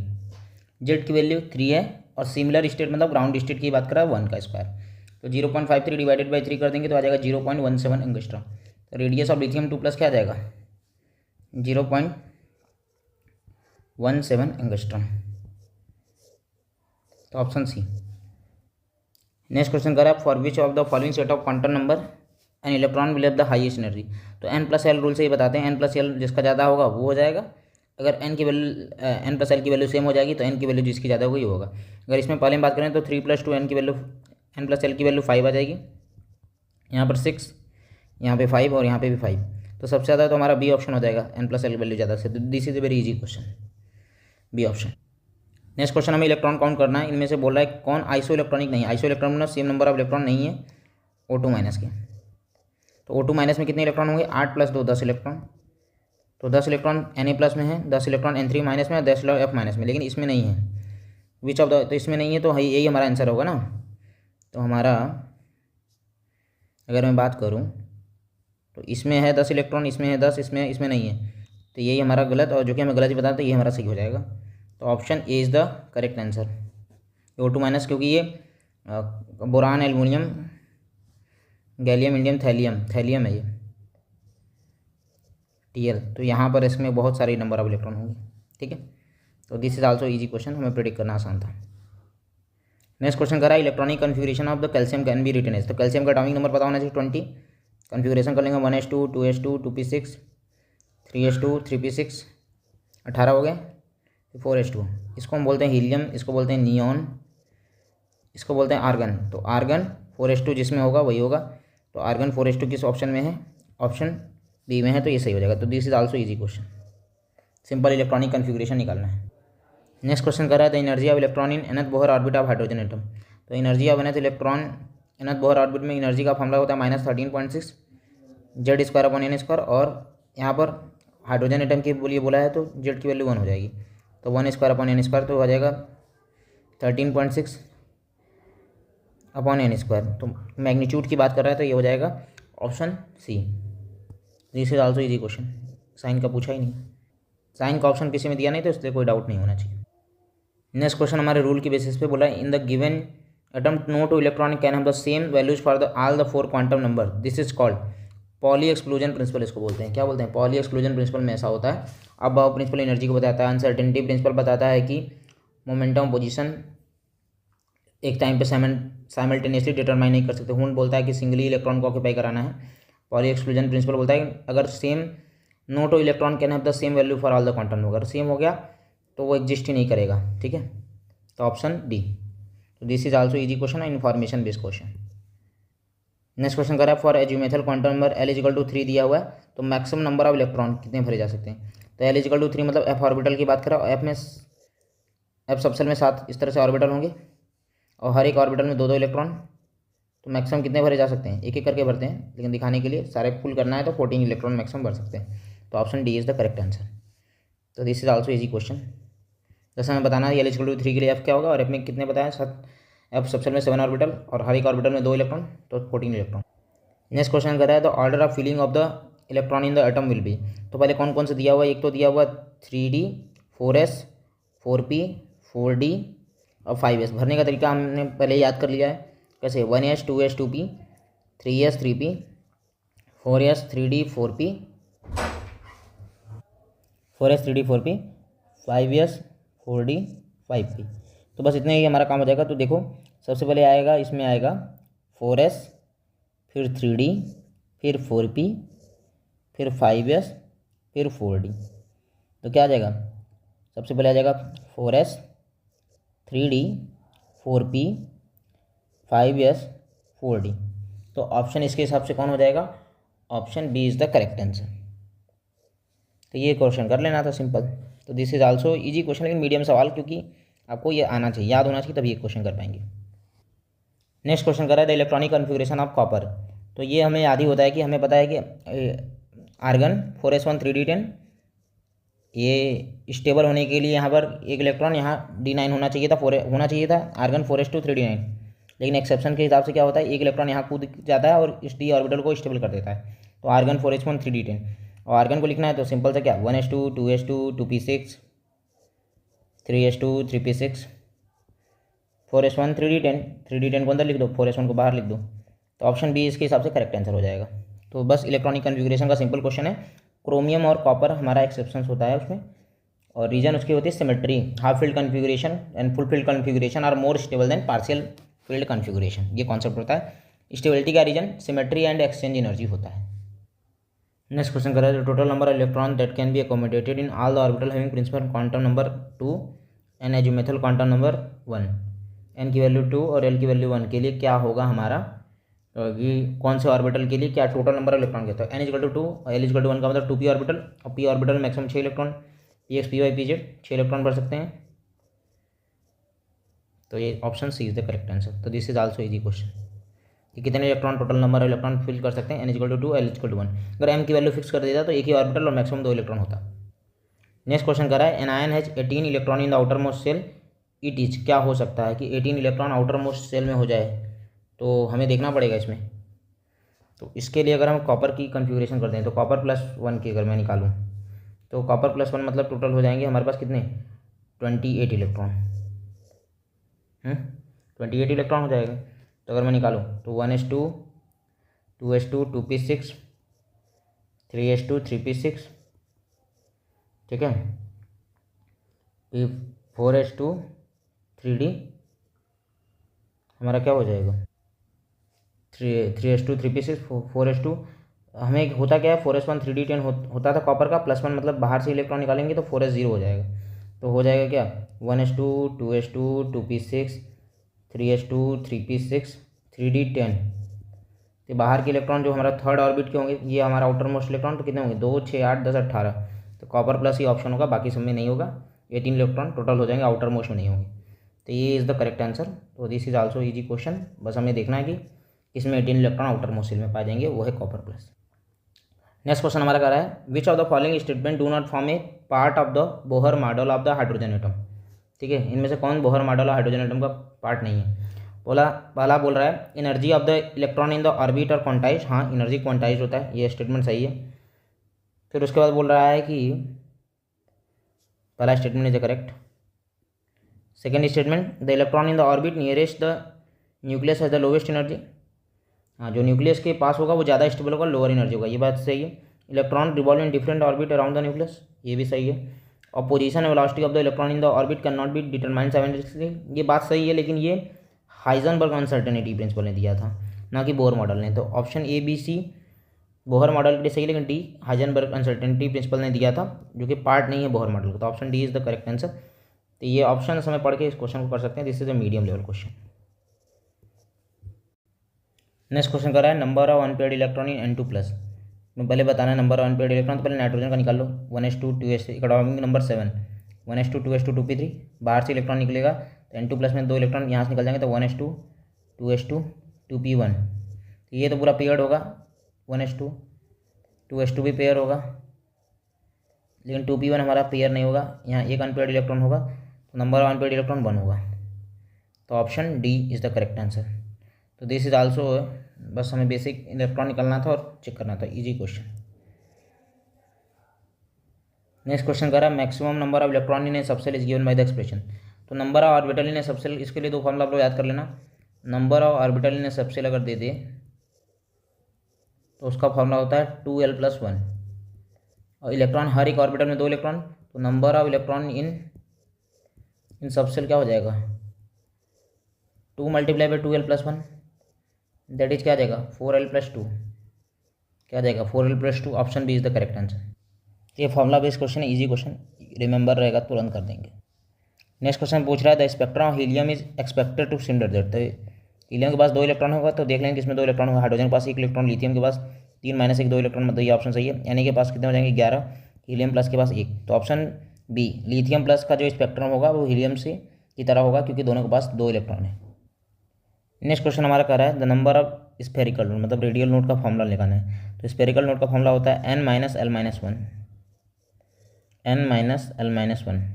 अगर 3p ऑर्बिटल के लिए बात करें तो n की वैल्यू 3 और p के लिए l की वैल्यू 1, तो 3 - 1 - 1, तो स्फेरिकल नोड क्या हो जाएगा 1। तो number of spherical node in 3p orbital is 1, answer होगा 1। क्वेश्चन कर रहा है radius of first orbit, if r is the radius of first orbit then the radius of nth orbit of hydrogen atom is. तो हमें Rn जो होगा हमारा first orbit के लिए R0 n² z हो जाएगा, और z की वैल्यू 1 है, तो Rn = हो जाएगा R0 n², या Rn का फॉर्मूला हो जाएगा। तो R0 n², option A is the correct answer. This is also easy formula based question, and this is also easy question. Formula याद होगा तो कर लेंगे, ये भी इजी क्वेश्चन ही था। अगर हम important topic of this chapter की बात करें तो इलेक्ट्रॉनिक कन्फिग्रेशन ऑफ एलिमेंट निकालने आना चाहिए। होन्स रूल, अबाउ प्रिंसिपल जो एनर्जी ऑर्डर होता है, पॉली एक्सक्लूजन, इन सब का आइडिया होना चाहिए।